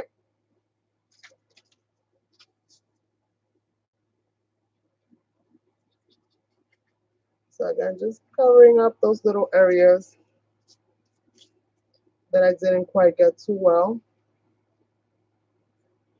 You might not want to do a colored edge unless it matches with the theme of what you're making. Might be a good idea not to use an opposite color or a color that doesn't match your theme. I just like the size of these envelopes, and I had quite a few because my brother's wedding, and he gave me all the envelopes that he had left over. So I got lucky. Where's my cover? There it is.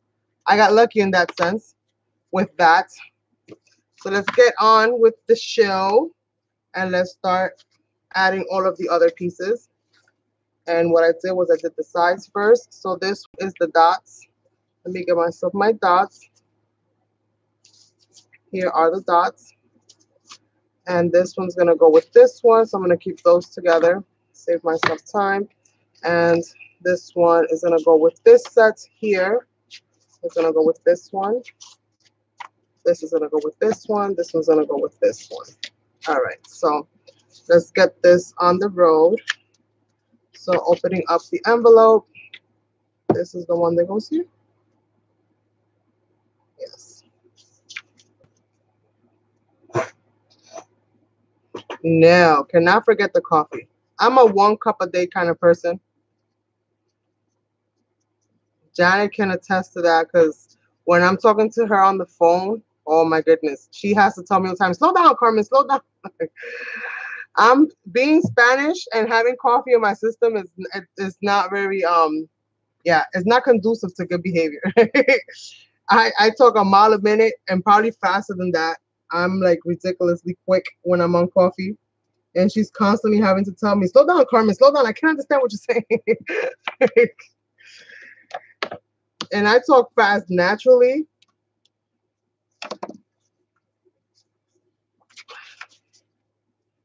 I talk fast naturally, and the coffee just does not help. The coffee doesn't help.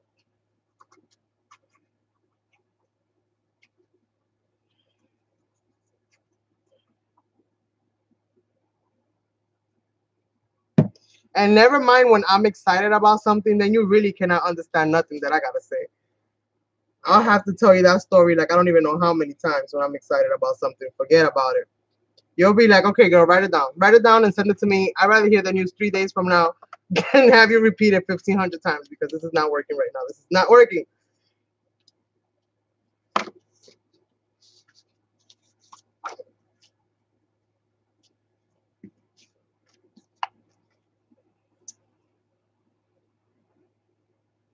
Yeah, she tells me that all the time. No coffee for you after 3 o'clock, okay?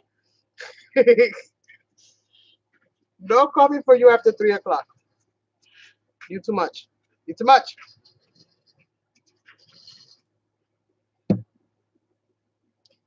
All right, so we're moving right along.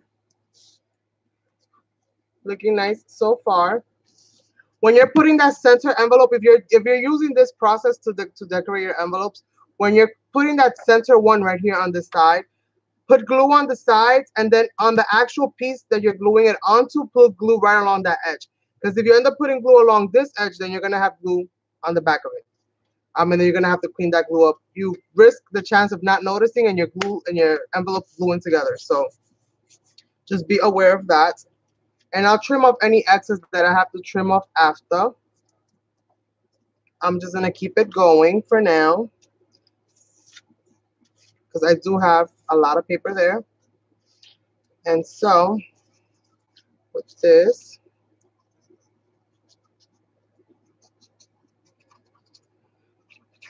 just gluing this right along. I would have made this a two-part video, but sometimes I can get to part two. So you guys will have half a project, and I'll never get to finish it. So hopefully that's okay. But I think what I'm going to try to do, hopefully if I can, is that I'm going to, let's see here. I'm going to have to trim this off a little bit. I'm going to try to download the video onto my computer. I'm going to see if I could download it off of my channel onto my computer. And then I'll just do part 1 and part 2 so that you guys don't have to sit through this whole entire long thing unless you want to. For those that want to sit through it, they can. But for those that don't have the time to sit through it, then they can watch the 2 different parts and make life a little bit easier that way. So just trimming off the excess. And I'm going to have to distress that a little bit once it's all dry. I can't distress it while it's wet because it'll just tear the paper. Hi, Jimilani. That sounds like me. I start talking really fast, and it's a Southern accent. Oh my, and a New England accent all together at once. I know it's terrible. My daughter tells me all the time. She's like, "How do you sound from Boston? You never been to Boston?" And I'm like, "I have no idea. I have no idea." You end up sounding like something that you've never even been to, because I've never been to Boston before, and not enough. And even if I had been maybe once in my life to Boston, because you know school trips and stuff, I didn't hang out enough over there to pick up the accent. She tells me all the time, she's like, "You sound like you're from Boston," and I'm like, "I'm not from Boston. I'm from New York. You know that." So she's always teasing me over that.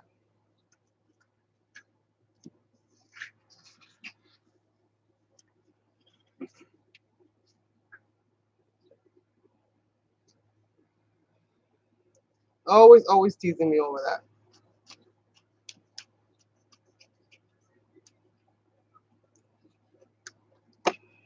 All right, so I cut off a little bit of overhang. I'm gonna let this dry because you can't really distress too much while it's wet. It'll just tear your paper.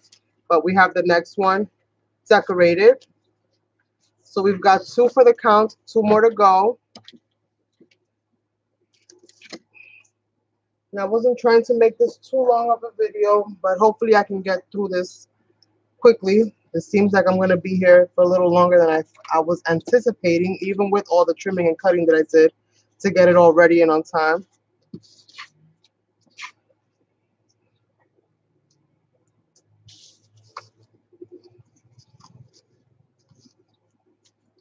Okay, so let's get this part going. This is for the top.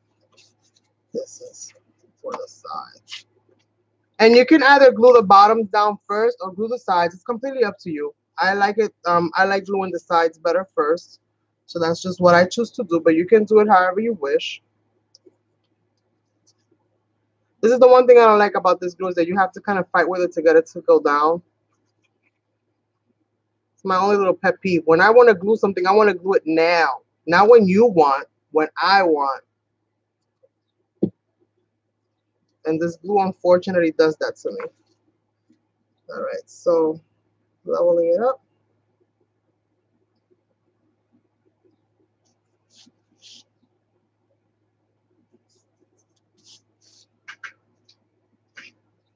Let's do the other side.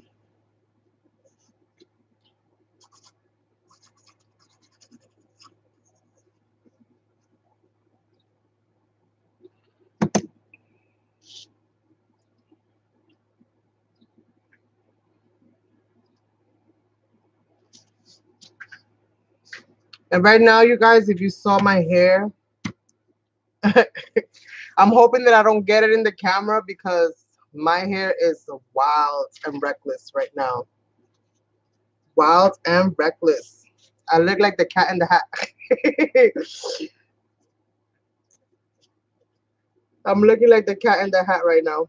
It's a rainy day here in New York, and um, static and frizz and humidity has played a number on me today. Yes, it has, and I'm not ashamed to say it. It's one of those days. It's one of those days for sure. I was gonna do my hair, and I'm like, for what? Nobody can see it. So now I'm scared. I'm like, shoot, I'm gonna have little flybys just it's just invading the scene. All right, so we got this one done. Well, almost, almost. I was ready to count that one a victory. We almost got it done. Almost. I just needed a different color because we did so much. Well, I did so much pink and gold for the hop that I just needed something different. I was like, I gotta go the complete opposite today. I can't do it. I gotta go the complete opposite.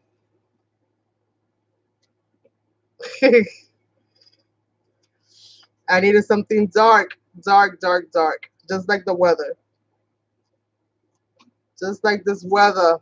Okay, so we got it. We got it. We got it.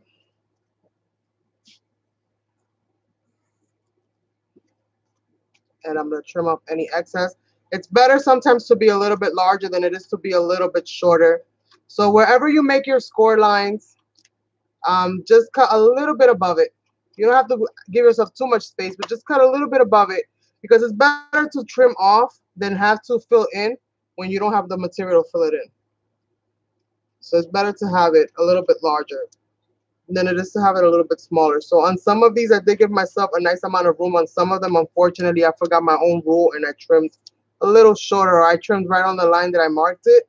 And sometimes the papers shift under you. So they shift as you're tracing them. Sometimes they shift as you're cutting them. So just be aware of that. It's better to have a little bit more than it is to have less.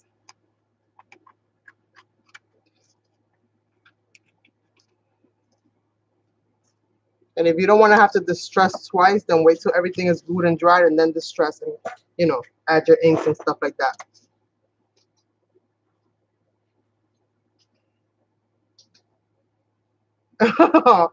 Well, thank you. Thank you. I don't know about the genius part, but I'm happy that you tried it and it worked for you. That's what this is all about. That's what this is all about. So, here we go. Now save your template so you don't have to go crazy making another. So this is my bottom. These are my sides. Okay.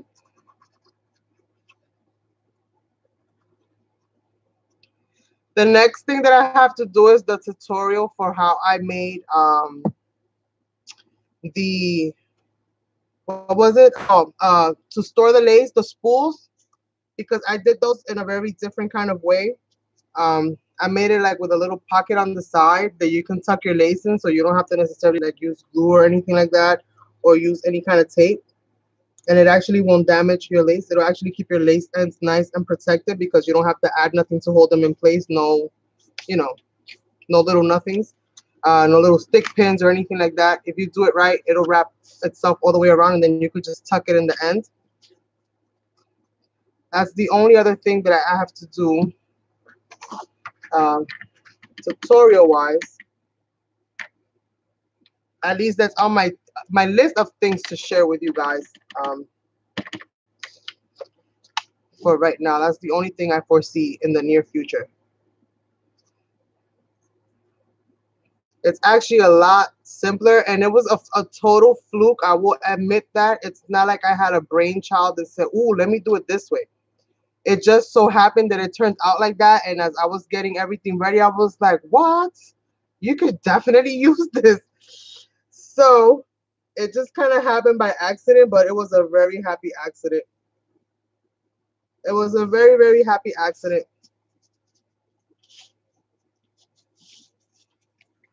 And now I'm going to do all of my laces that way so that I can store them. I have two little systems right now for storing lace.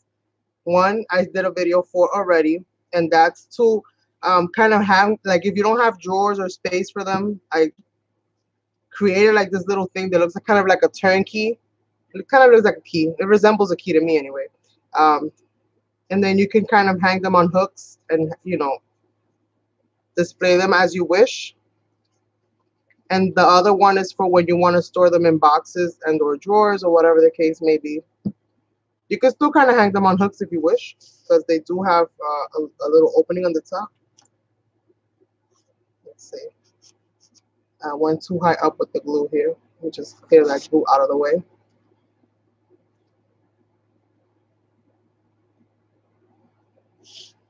And now we have our last envelope glued in place. And then all we have to do is get rid of any of the little overhang that we might have.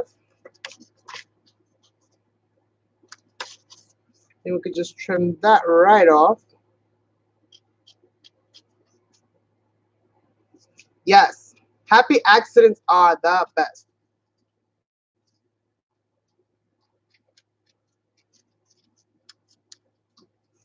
I just wish I had a happy accident winning the lotto. That would be awesome. That would be super, super awesome. That would be the kind of happy accident that I'm really looking forward to. Ah, did I trim this too much? Doesn't matter. I can always trim this part right off. I trimmed that too high up.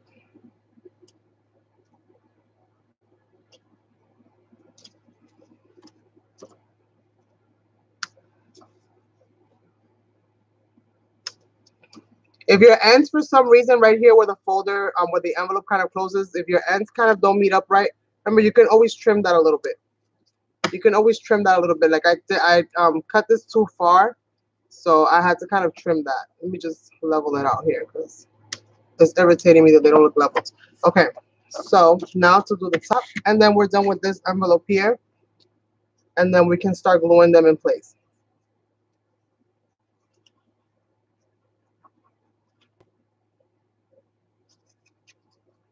Yes, that would be super, super awesome. The list of things to do is long. Very, very long. The places to go, things to visit, family to help, and friends as well. It's very long. Very, very long. All right, so trim off any overhang right here.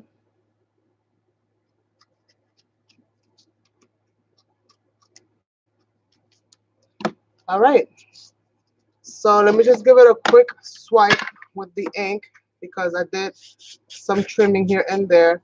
Not gonna worry too much about distressing it over again, but I do want to make sure that all my little bits that I cut off are solid black like the rest of it, so it doesn't look crazy. This one was very wet when I did it, so let me trim off. I have some overhang.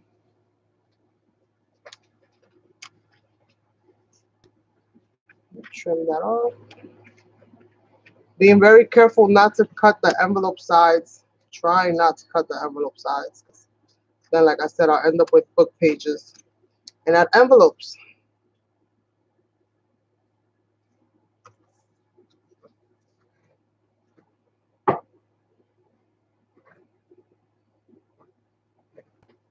Um, I've never really done those, to be honest with you. But it should be as simple as grabbing some foam and stamping some words on them, if I'm not mistaken. There's a lot of people that do those types of word tile embellishments. I've never personally done them, but from what I've seen, just from the appearance, it looks like it's just cutting some foam, some thick foam, and just adding some words to them. You could grab some chipboards and do it that way as well.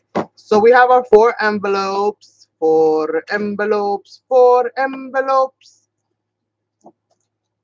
I cannot wait to stuff them.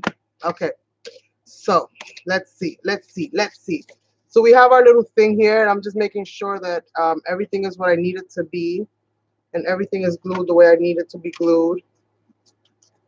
And this open. Let's see. I can open this. It seems like it's buckling right here. Let me just run my scissor real quick to the top of this because I do feel like it's kind of buckling a little bit right there. So let me just make sure that I'm clear to go. There we go. I'm clear to go.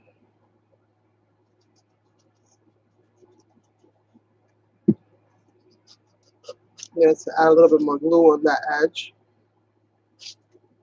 Anyway, you guys, I'm gonna get this gluing because otherwise I'm gonna be here forever, going about in the perfectionist route, and I know you guys don't have that kind of time. So I'm gonna go ahead. Everything is dry here. My little accordion that I made is dry for this now. No Christmas, still spring. You're right. You're right.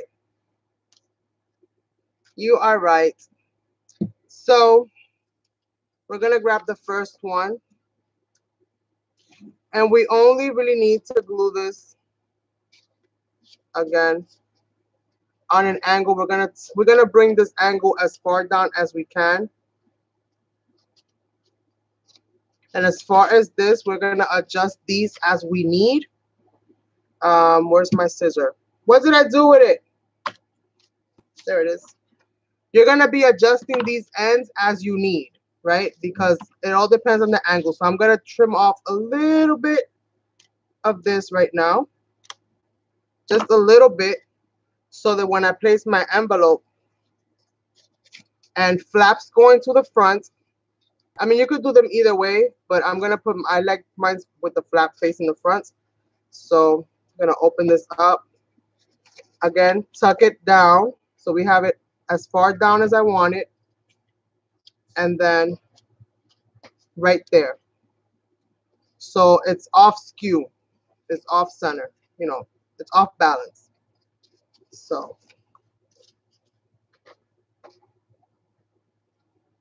this is pretty much to stabilize it.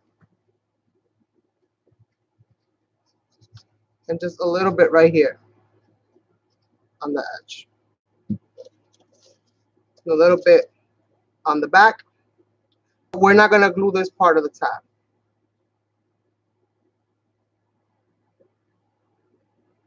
Because then that will make the envelope smaller on one side. So one side glue yes, one side glue no, okay? But the top on both sides you want to glue.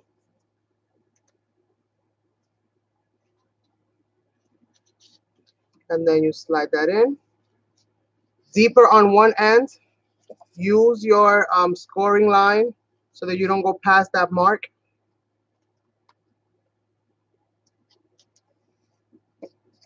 And then gently glue that in place.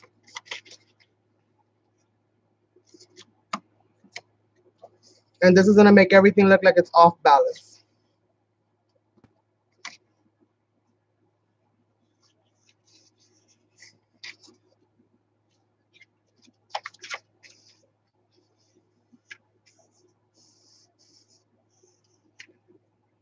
And then to this, I'm going to be adding trims. So I've got some black trims here, some rickrack, and some trim that I'm going to be adding to these once I'm all done. That's going to cover that edge. It's going to cover that edge, which is why I was saying if it's off a little bit, don't worry too much about that.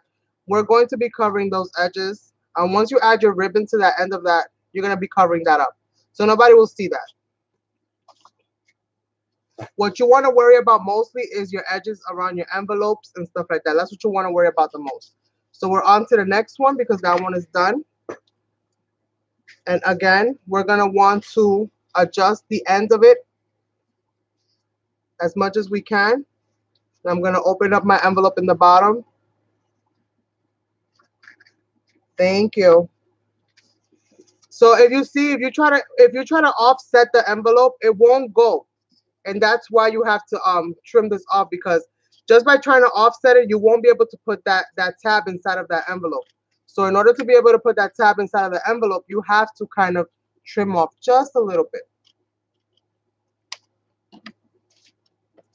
Just a little bit so that it slides in just enough. And again, we're going to be gluing on one side, not the other, so that you still have full function and full use of your envelope.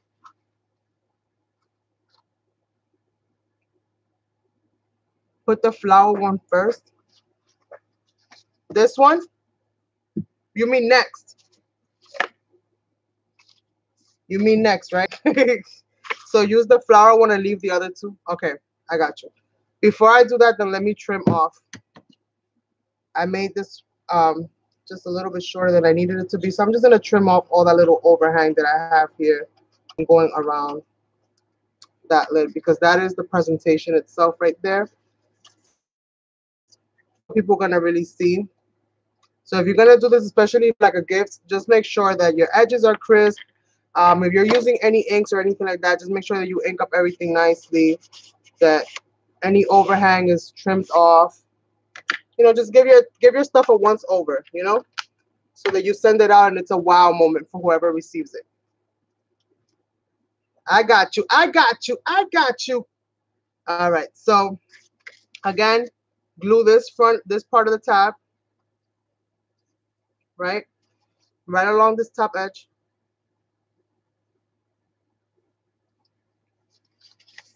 Flip it over, right along this top edge.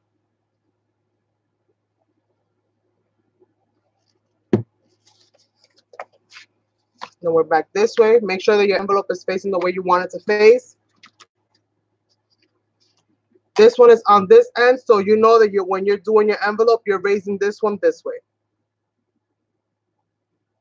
Slide that in.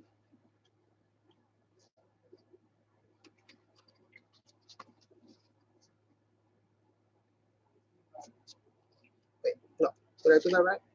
Yeah. All right. So this one is down this way. So you want to make sure that you do that way. And then this one kind of goes up like so. That's how it is. So you already kind of see how this is kind of gluing down. They're already off kind of wonky. Just want to make sure that everything is good to go.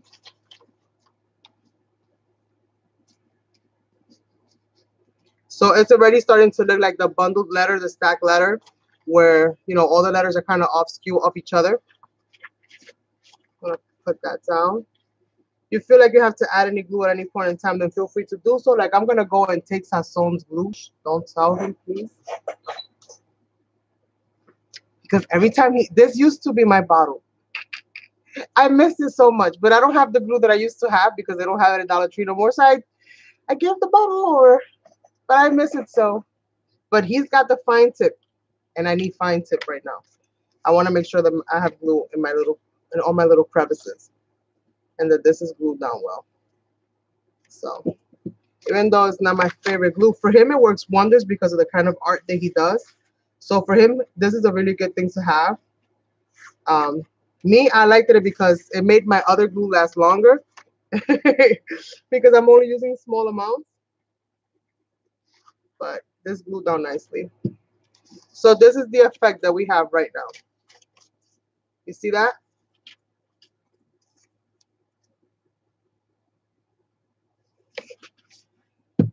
So yes.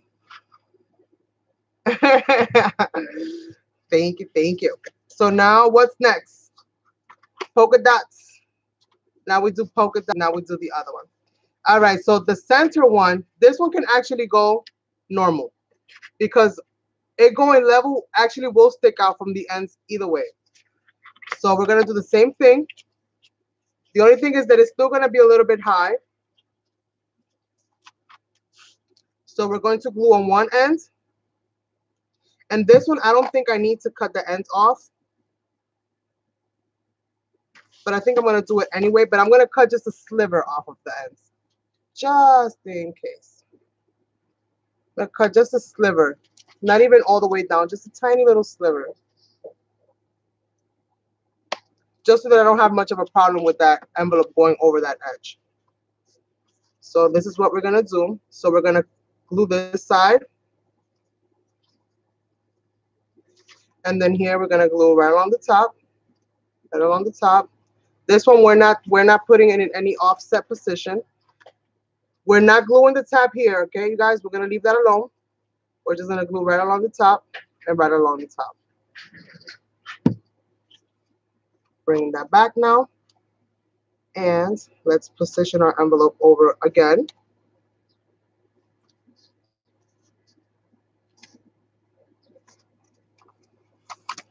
And let's press that down.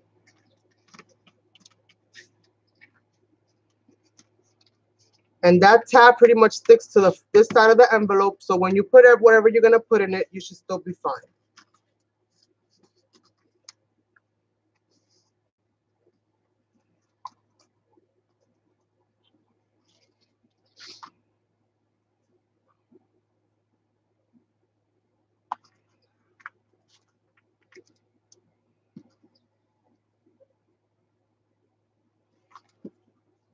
Just make sure you glue this well, you guys. Make sure you glue this well.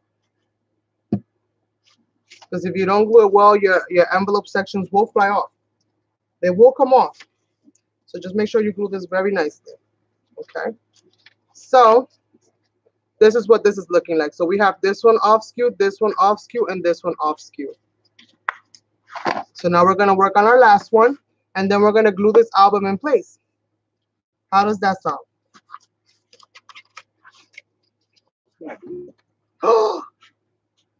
I don't know. Who told on me? He found out fast. So again, on the front,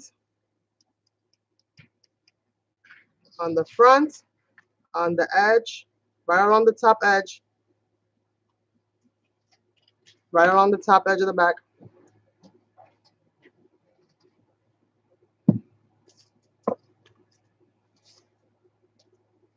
Then we're going to slide our envelope over. And wherever the tab is, that one sinks in.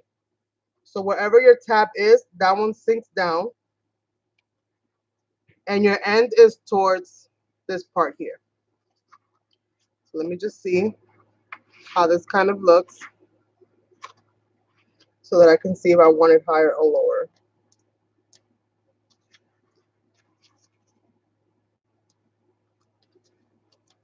Okay, and that works for me.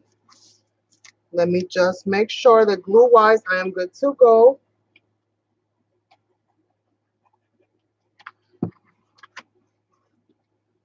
And I'm holding it in place.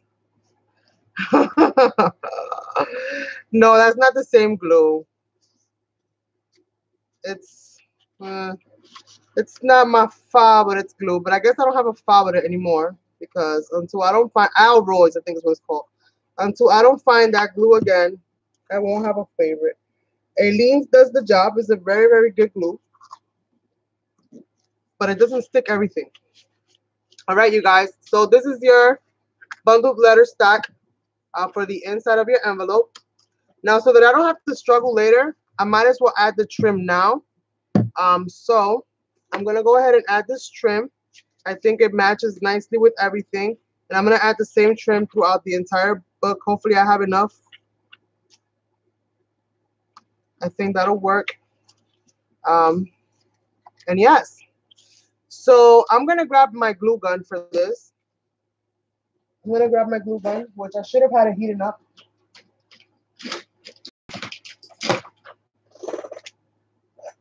I should have had it heated up already. Hopefully this won't take me too long to do.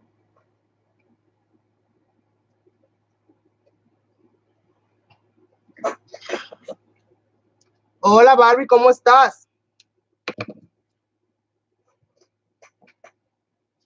It's okay. It's okay. So let me get my album back out. I guess while I wait for that to kind of start drying out, this is what I'm going to start doing. So if you guys notice in my album, I used journaling cards here in the center of these books. So I'm going to actually start getting some journaling cards ready. When my glue gun heats up for me to be able to add my lace and stuff like that, I'm going to start getting this ready to go so that I can show you more or less how that kind of looks. And pretty much you can either use journaling cards that you already have. You can use any size of journaling card that you want. There's not much gold going on in this journal so far. So if I use any gold, I'll probably use it on the outside of the book. So I'm going to leave that journaling set for now. These are just regular old journaling cards. They're black and white. So I'm going to use some of these, whichever ones I kind of like.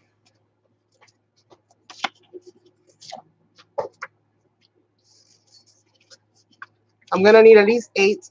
Depending on how many you're going to plant on the front, you can use as many as you like. Let's see. I'm going to need at least 8. And what I'm going to do is I'm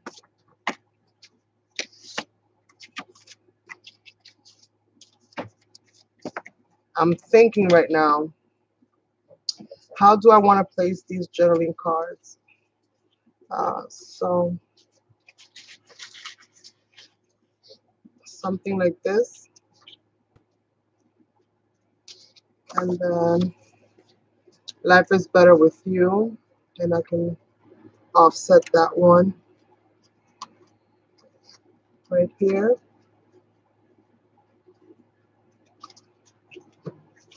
And let's see what else you have. Fill your heart with what's important. That's pretty cool. And I can do this one again, this style. That'll be for the other one. And then let's see what else is in here. Aren't you lovely? What's in the, that one's okay. Let's see. I need something with a decent pattern. So I got 2 stripes. I need something with dots. Do I have more dots? Let me see. Let me see if I have more dots.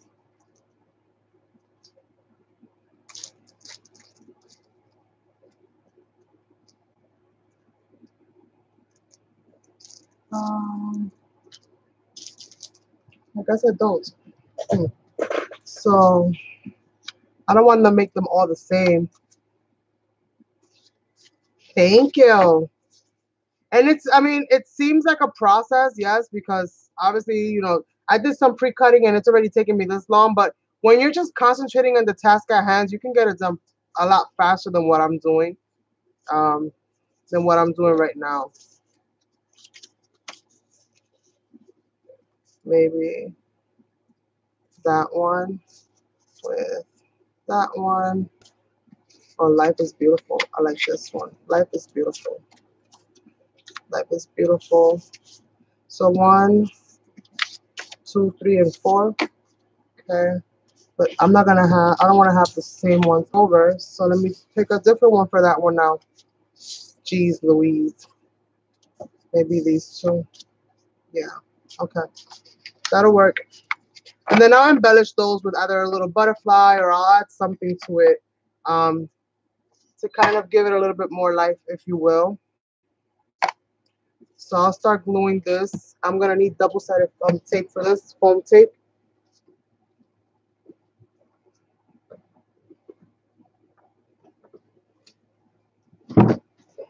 Let's see, hopefully I don't knock all my stuff down. Trying to get this foam tape. Let's see, right here. And this kind of project, foam tape is your friend. So treat it nicely. I'm gonna get some double-sided tape because I might need that as well. We'll see. We shall see. All right. Hopefully that'll stay. If you guys hear something cascading, don't mind it. It just, couldn't take life no more. So life is beautiful. I want to start the first one with a very bold statement. So I'm going to use this one in the front.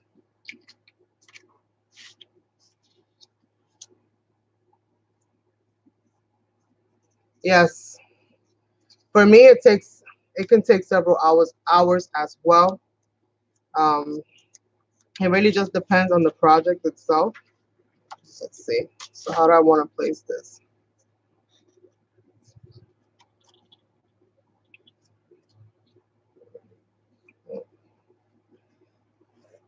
So I want these to show. So I'm going to place one right there. I'm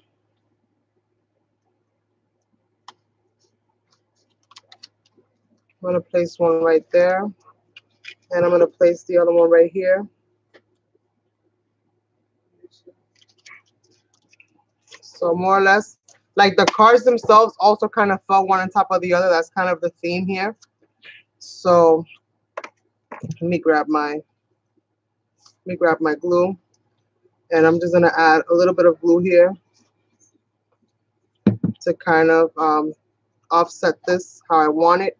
And it's okay if the cards pop out a little bit from the sides, because again, this is supposed to look like it's exploding, like there's paper coming out of every angle. So that's okay. Now let's work on the next one.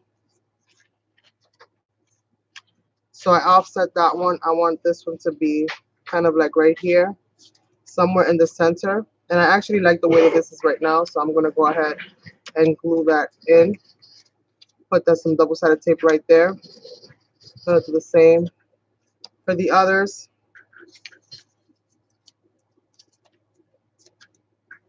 And you can go back and add some bling, some flat back pearls. You can add whatever you want. You can tuck some lace, some trims, wherever you wish.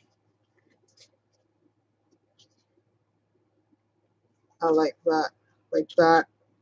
So depending on where you want to place it, just add your glue.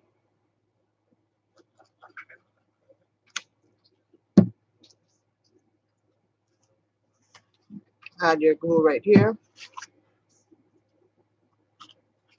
And now we have these cards looking like they're sticking out of places. Let's move on to the third one. So for this one, my options are you fill your heart with what's important. I'm going to leave that for last because that is extremely important. And you're such a sweetheart. We're going to leave that one for now. So let's see what I have here. Fill your heart with what's important. We're going to leave that one to use with the arrow. So what did I use here? I'm going to use this one. I'm going to use this one here. So for this one, how do I want to do this? Right here. Right here is fine. So let me go ahead and add my foam tape right there. Thank you. Yes. Yes, it is. It is, Janet, it is a tape, the tape from Dollar Tree.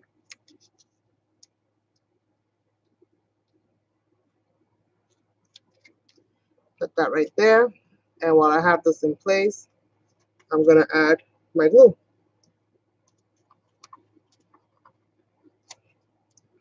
I'm going to add my glue, and I'm going to add a little bit more glue up here. And I'm going to do the same for all of them, just because I don't want it to fall off. And then what's cool about this is you can open your envelope, and then you have this layout like that.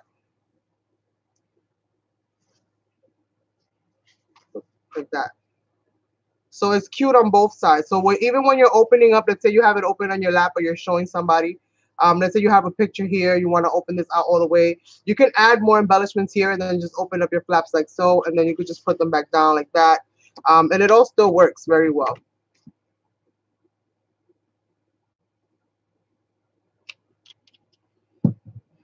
Okay, so we have that one. And then our last one It's gonna be fill your heart with what's important. Um,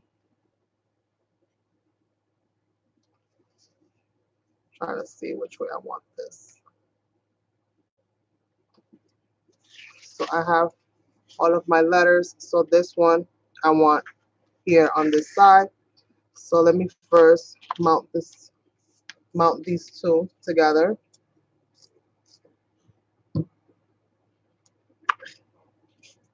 Well, I did some pre-cutting today. I started pre-cutting, um, I think it was like around 3.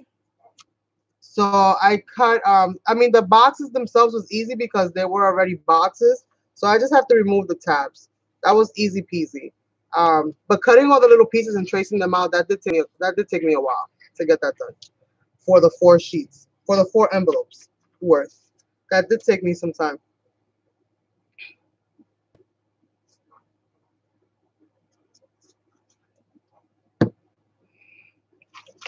So again, just making sure where I want this to be.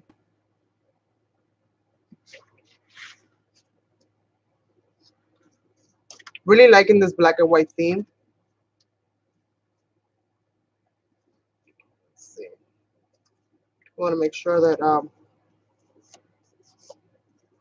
my glue is good. Really, really liking this black and white theme. So this is kind of how this looks. So this is all that I did with the inside of this one. All I did was to make it look like it's a bunch of papers. I just stacked, put the little journaling cards in different areas and just offset them like so.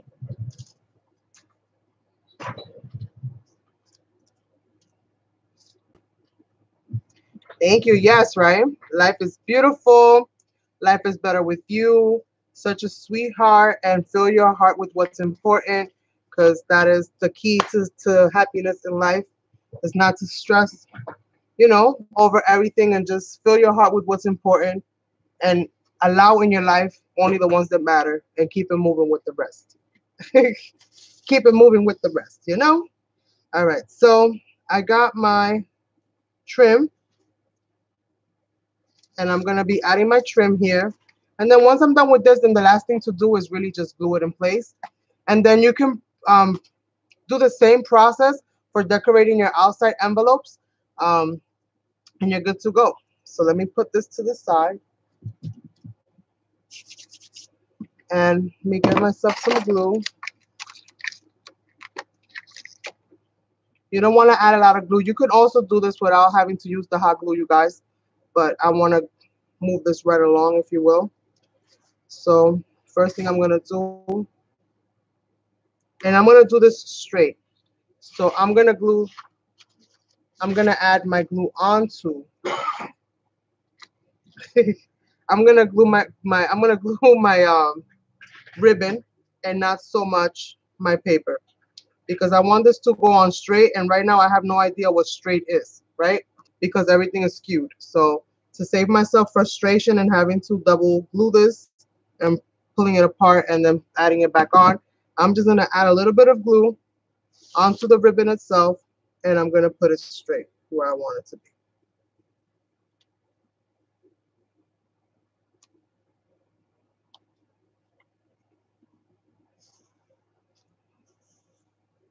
And because everything is black, you're good to go. You're good to go.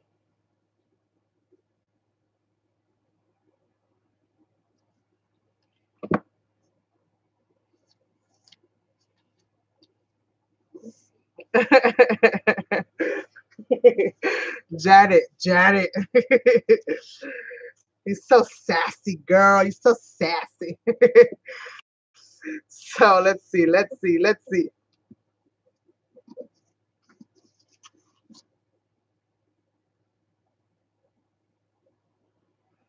Thank you. Gracias, Barbie. It's very much appreciated, darling. We all try. Some things work better than others, that's for sure. I've had my share of trial and error, for sure. For sure. All right, so now that I did that, let's just do this. And what I don't want is for it to fold right onto the fold.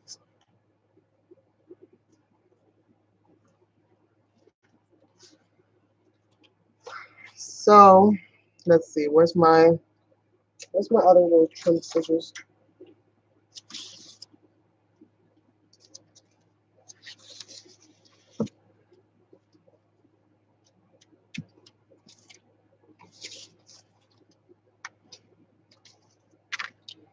Trim a little bit of this off. Yes, I agree. Just a little bit of glue there, and I'm going to wrap this around to the side.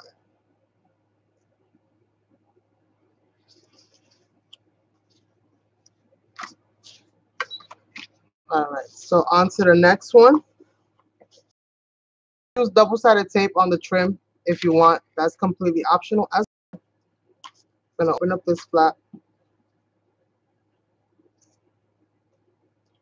Remember, you have a fold here, so just don't glue the fold because then your thing won't fold.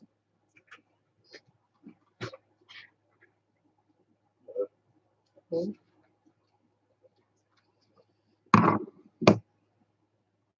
Thank you. Thank you, thank you. Very much appreciated. Okay. So right there, right above, make sure that you don't put it on that fold, because then your album won't close properly. It'll start to buckle.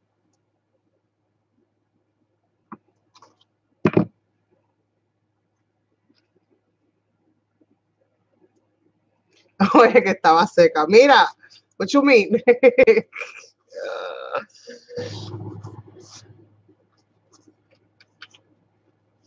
I'm like a well-watered plant, okay? Yo no estaba seca nada. Let's see.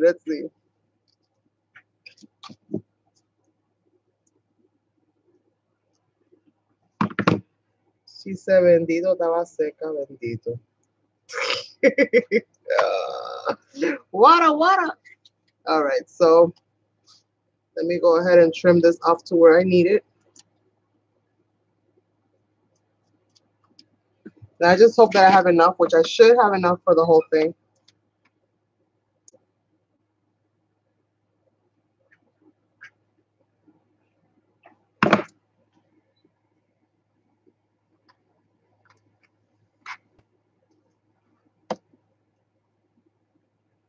Remember, the goal here is to cover the bottom of that envelope. That's really what the goal here is. Just to cover the bottom of the envelope. You don't have to worry about this here. If you don't like that, then you can go ahead and decorate that how you wish, but you don't really have to worry about that there.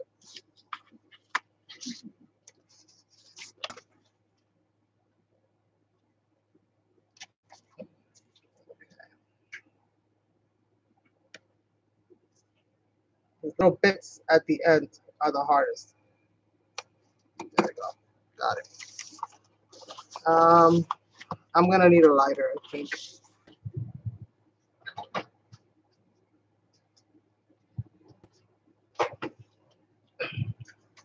All right. Careful with it if you're using lighters. Be very careful. I just want to make sure that this it's not looking crazy. There we go. All right. So on to what do I have here? Okay. Now I'm starting to get confused, you guys. That's crazy, right? You need an extra recovery. I've been here for 2 hours.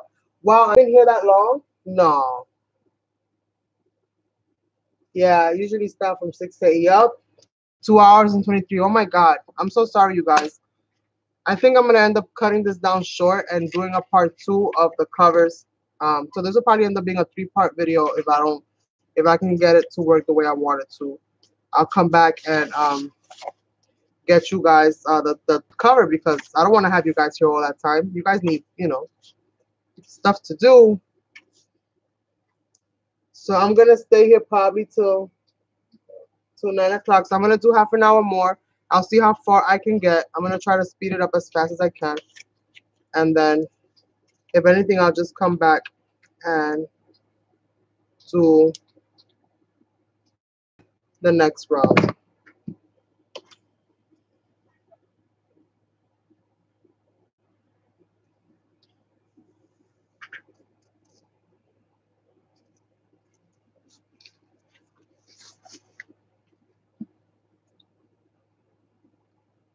Yay! That's awesome. Thank you, thank you.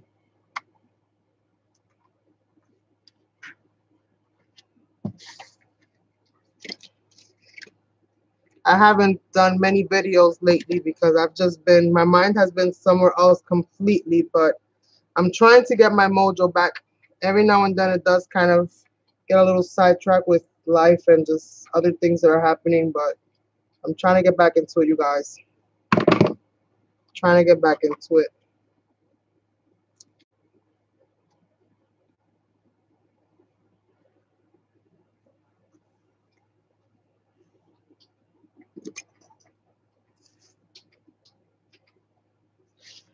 Let's see.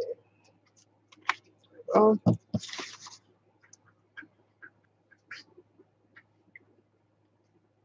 I definitely miss doing these types of projects live with you guys.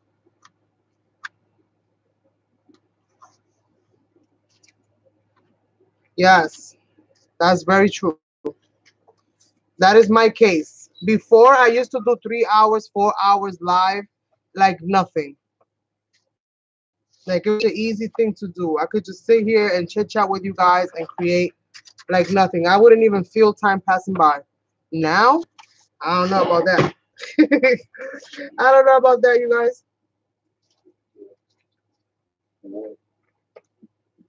But I guess also when you are, maybe you give me water when I put the glue. It dries fast, but thank you.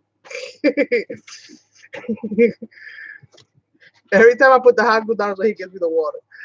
And you guys know how fast this glue dries. I'm like, I don't want to have to put this glue again, please. So let's see, let's see. All right, so I hope I got everything. I'm doing everything in frame so you guys can see. We're on the last envelope now, and I am going to add my ribbon here. And here we go. Trim that off. I even forgot what I was gluing with for a second. I was like, what am I using to glue this down? So this ribbon here adds as two things. Not only does it protect your envelope and keep it in place, but it also helps to hold both your envelope as, you know, to your backing. Plus it's decorative and, you know, looks cute. So it does two functions for you. You can add ribbon, lace, whatever you want. And this is what this is looking so far. Well, with this close. So this is what you have so far. This is the bundles. This is, you know, the inside. And you have your ribbon on the bottom. I think that looks really cute with all the ribbon everywhere. If you want to trim these off, then you can go ahead and trim these down a little bit. It's completely up to you. I might just do that because I keep knocking into it. So let's glue this baby down. Let's glue this baby down. So pretty much just center it where you're going to want it. And then stretch it out a little bit so that, you know, it's got a little bit of room. So just stretch it out a little bit. And then your album will, you know, do its thing. So I'm going to do one side first, and I think I'm going to hot glue it. I think that's what I'm going to do. I think. I'm debating right now. Is this what you want to do, Carmen? Maybe that's not what I want to do.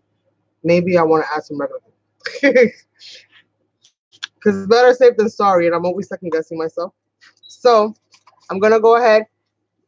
This is why we trimmed off half of that outside flap. because this is what we're going to glue. Only this. Makes life easier. Less work. Just make sure you do a good job gluing it down. So you're going to do one side first. And you see your flap. Just level that.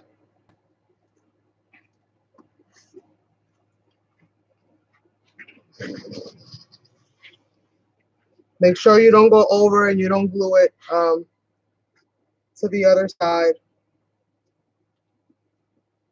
of your book.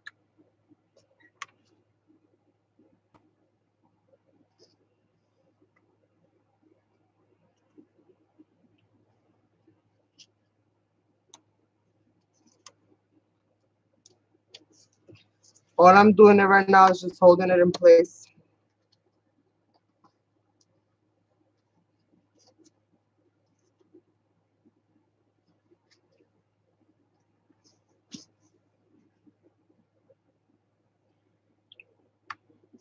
Making sure that my score right here in the center is good to go.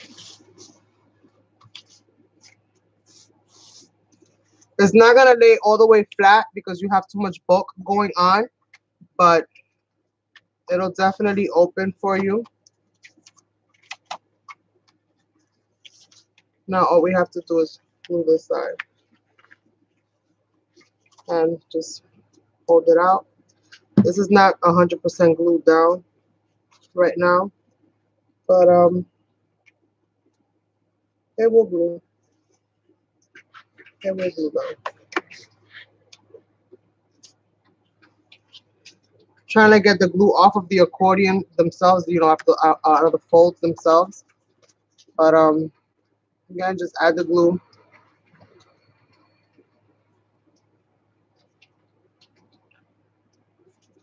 And I think that what I'll do is I'll leave this video for the construction of it, and then I'll come back and share with you guys how to actually make the outside also look like it's exploding the same way that I did the inside. And that'll also allow me some time to get some pieces together.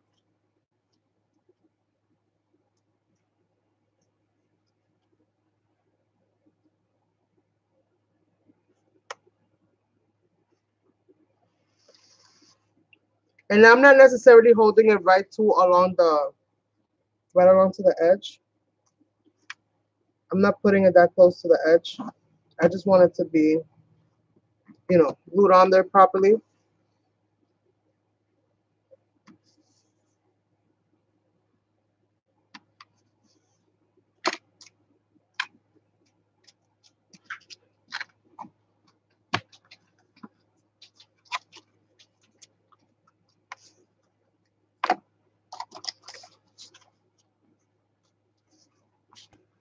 Did I glue this on right? Let's see. So it opens up.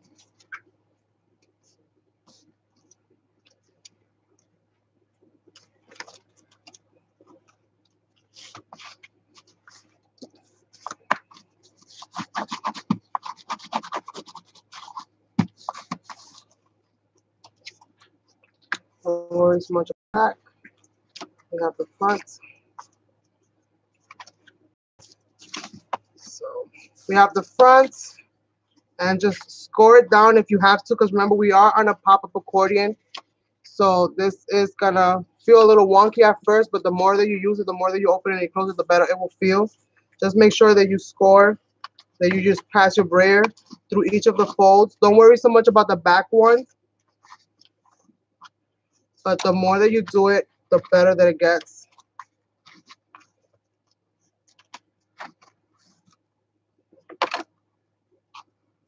And that's it. So this is pretty much how that kind of goes.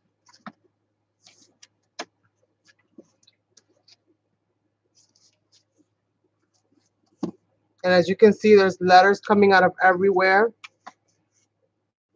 but everything is intact. Everything is intact. And then you can just flip through them. And then I'm gonna add something here, but I'll do that when I finish embellishing the actual album itself.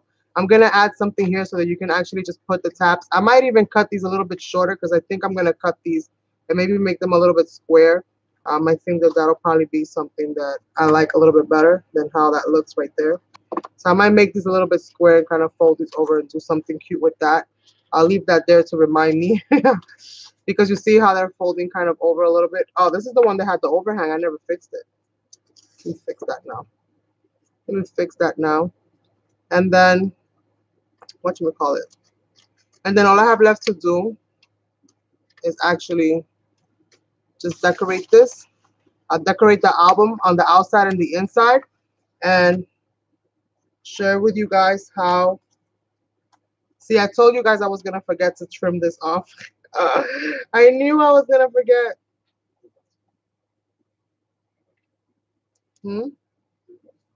Thank you. Yeah, but if I do it now and I start that process, then I'm going to have to finish it because it'll look, it won't really make much sense video-wise if I do like the last few minutes of the other one. So I might as well just do the whole thing in a separate video. And I'll do it live. I'll do it live. That'll give me a reason to come back and do live. So I'll do the second part live. I won't tell you what day, you guys. So just be on the lookout. Because I might go ahead and do it before Saturday, sometime this week. It just all depends on what my schedule is looking like. But I'll come back and get that other part done. I'm going to have to cover this up right here. So I'm going to have to add a little bit of an embellishment on this envelope right here because, again, I forgot to do that trimming. So it ended up gluing on part of that. You can't see it on this side, but you can see it on that side. And I got to just cover that up. I don't like that. So I end up putting some stickers or something like that. I have a few minutes, right? So what I'll try to do with you guys right now is maybe do a little bit of embellishing on the inside of the book. And just add a few little stickers and stuff to the inside. How does that sound? And then I can finish off my, complete the timing for this video. And let's add some color in here, right? Let's add something in here. Maybe a cute little saying, something that matches nicely.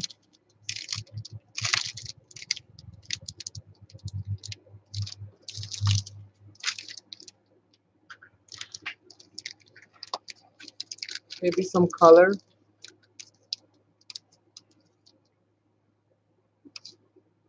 Maybe some bling.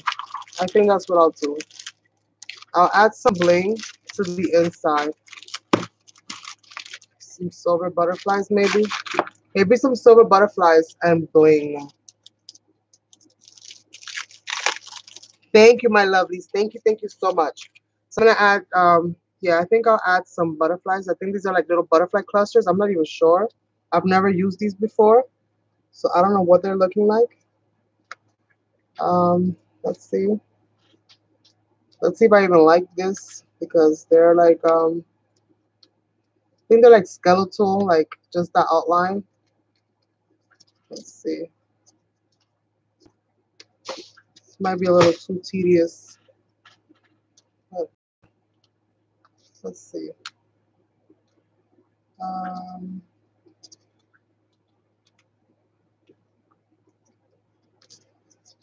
Let's see. It's a beautiful sticker. Maybe I can add that somewhere like here. Let's open this up. Let's see what that looks like.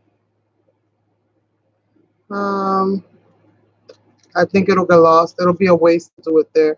It'll make more sense to put it on the outside, but I'm not going to do that with this yet because I'm going to add more stuff to that. So I'm just going to add this right here to this plastic. I don't like how that looks right there. I think I'm going to go with something else, maybe some plain.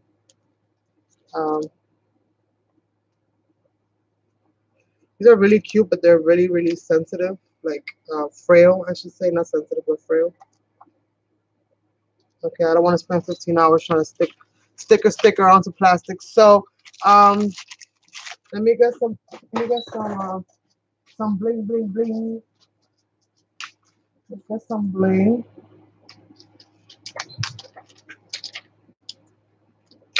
Maybe some diamonds. see.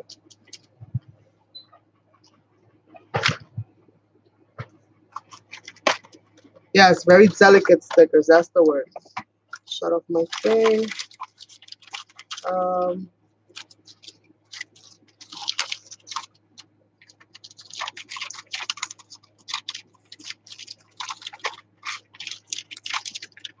some white. Do I have black? I don't think I have black. I would have loved to have added some black on here. So it's pretty. Maybe some, okay. Yeah, I guess I'll go for the white.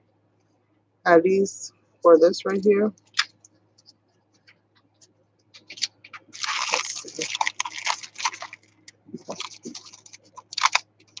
It's the butterflies. Where's my white butterflies? I know I took a pack of white butterflies out. Here they go. Maybe some white butterflies.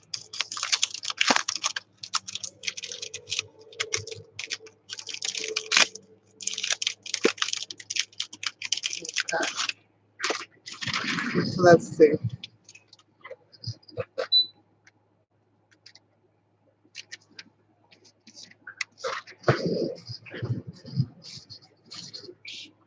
I take the little foam off because I don't want these to fall off. So I'm going to just add a little bit of glue to these. To this right here.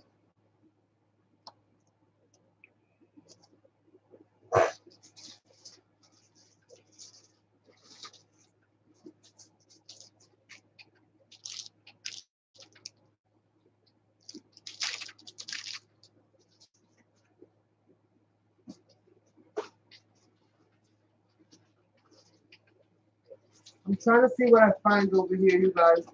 Looking in my stash of bling. So,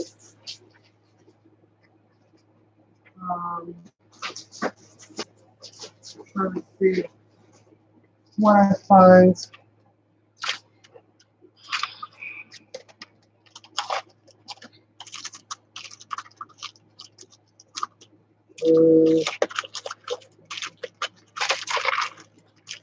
Yeah, none of these are gonna work. None of these are gonna work. Maybe some hearts. Maybe that'll work. Maybe that'll work.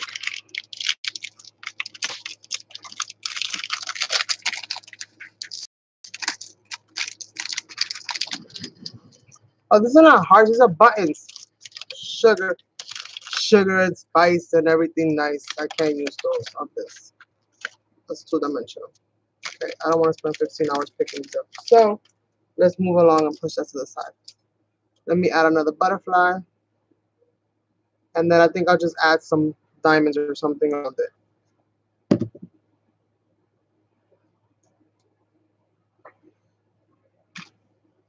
Let's add this. And I'll add some diamonds around it.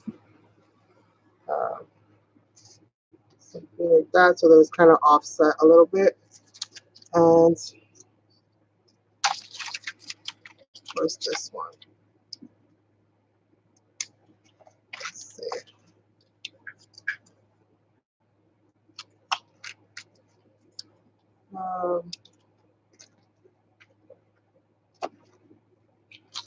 Let's see what else.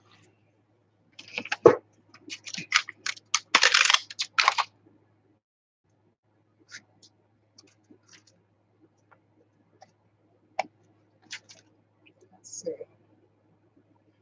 Okay. That'll do for that. At least for now. I'll add more stuff to it later. Let's get some more butterflies.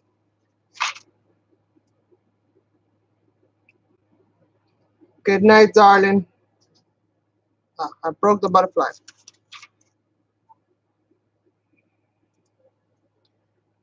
Breaking the butterfly now.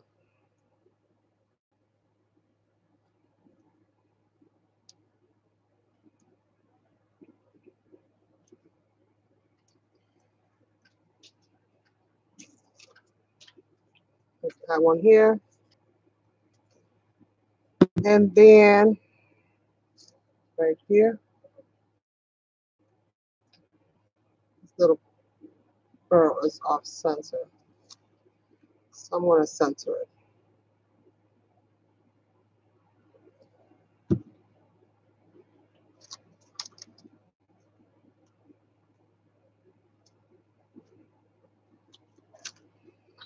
And then same deal, adding some diamonds here.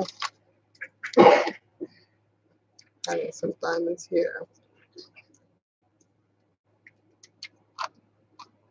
I'll probably put some other stuff on here, but at least that one didn't want to stay, so you don't go. Let's just put some diamonds. Some diamonds. Diamonds are our girl's best friend. This is just simple embellishment. I'll definitely probably get a little bit more intricate with it when I do my next round. This is just kind of like little possibilities with the bling and stuff. I think it looks kind of cute with that there. And then I'm going to add this one to the next one. And then that's it, you guys. I'm going to call it a night for tonight. Just be aware for the follow-up video. When I finish this album, I might have a little treat for you guys. So let's see. Let's see how far I get.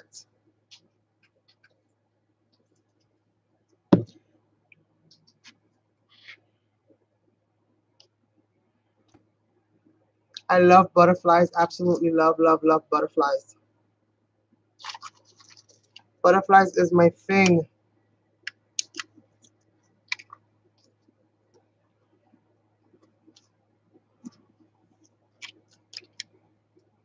Butterflies is my thing.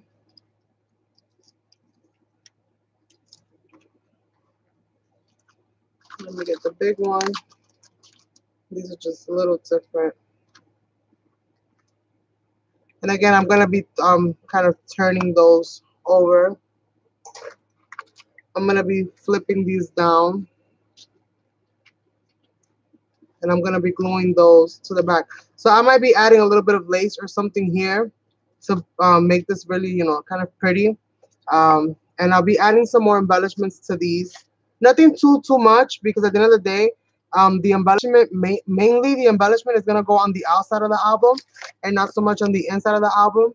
And right now it looks really flat and plain, but once you add the outside, like the front and the back, that's really when this whole thing kind of comes to life. That's really when like the wow moments kind of happen. It's when you go ahead and add the other embellishments and you add the other envelopes and stuff. Thank you so much for joining me, love.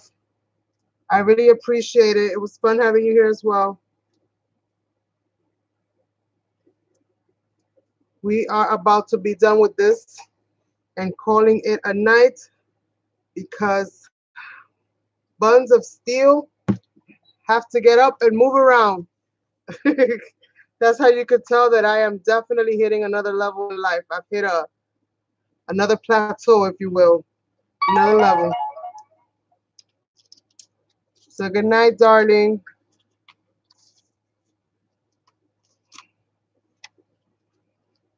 I am just about done. So I want to say thank you so much for everybody that has joined me tonight. I am going to go ahead and download this video, and I'm going to create 2 parts of it. So if you want to see the two, you don't want to see the whole thing, but you want to see it in sections, you will be able to do that. I will also be coming back live sometime this week to finish this album, the front and the back. So if you would like to see how the rest of this turns out, then definitely come by and check me out. If you're watching this video after I have gone live, thank you so much for watching. If you haven't subscribed to the channel, please do. Don't forget to like, comment, share, and subscribe. And hopefully you'll be giving it a thumbs up. And with that being said, you guys, I am done for now. Make sure to catch me for the remainder of this video when I come on live next time, so you can see how the rest of it is done. Thank you all so much for being here with me today. Have an awesome, awesome, awesome rest of the week until I catch you guys the next time. And this is the beginning process of the exploding love letter stack bundle, envelope, however you want to call it. But this is my version of how to do that. Um, so yes, you guys, I will catch you on the next one. Bye.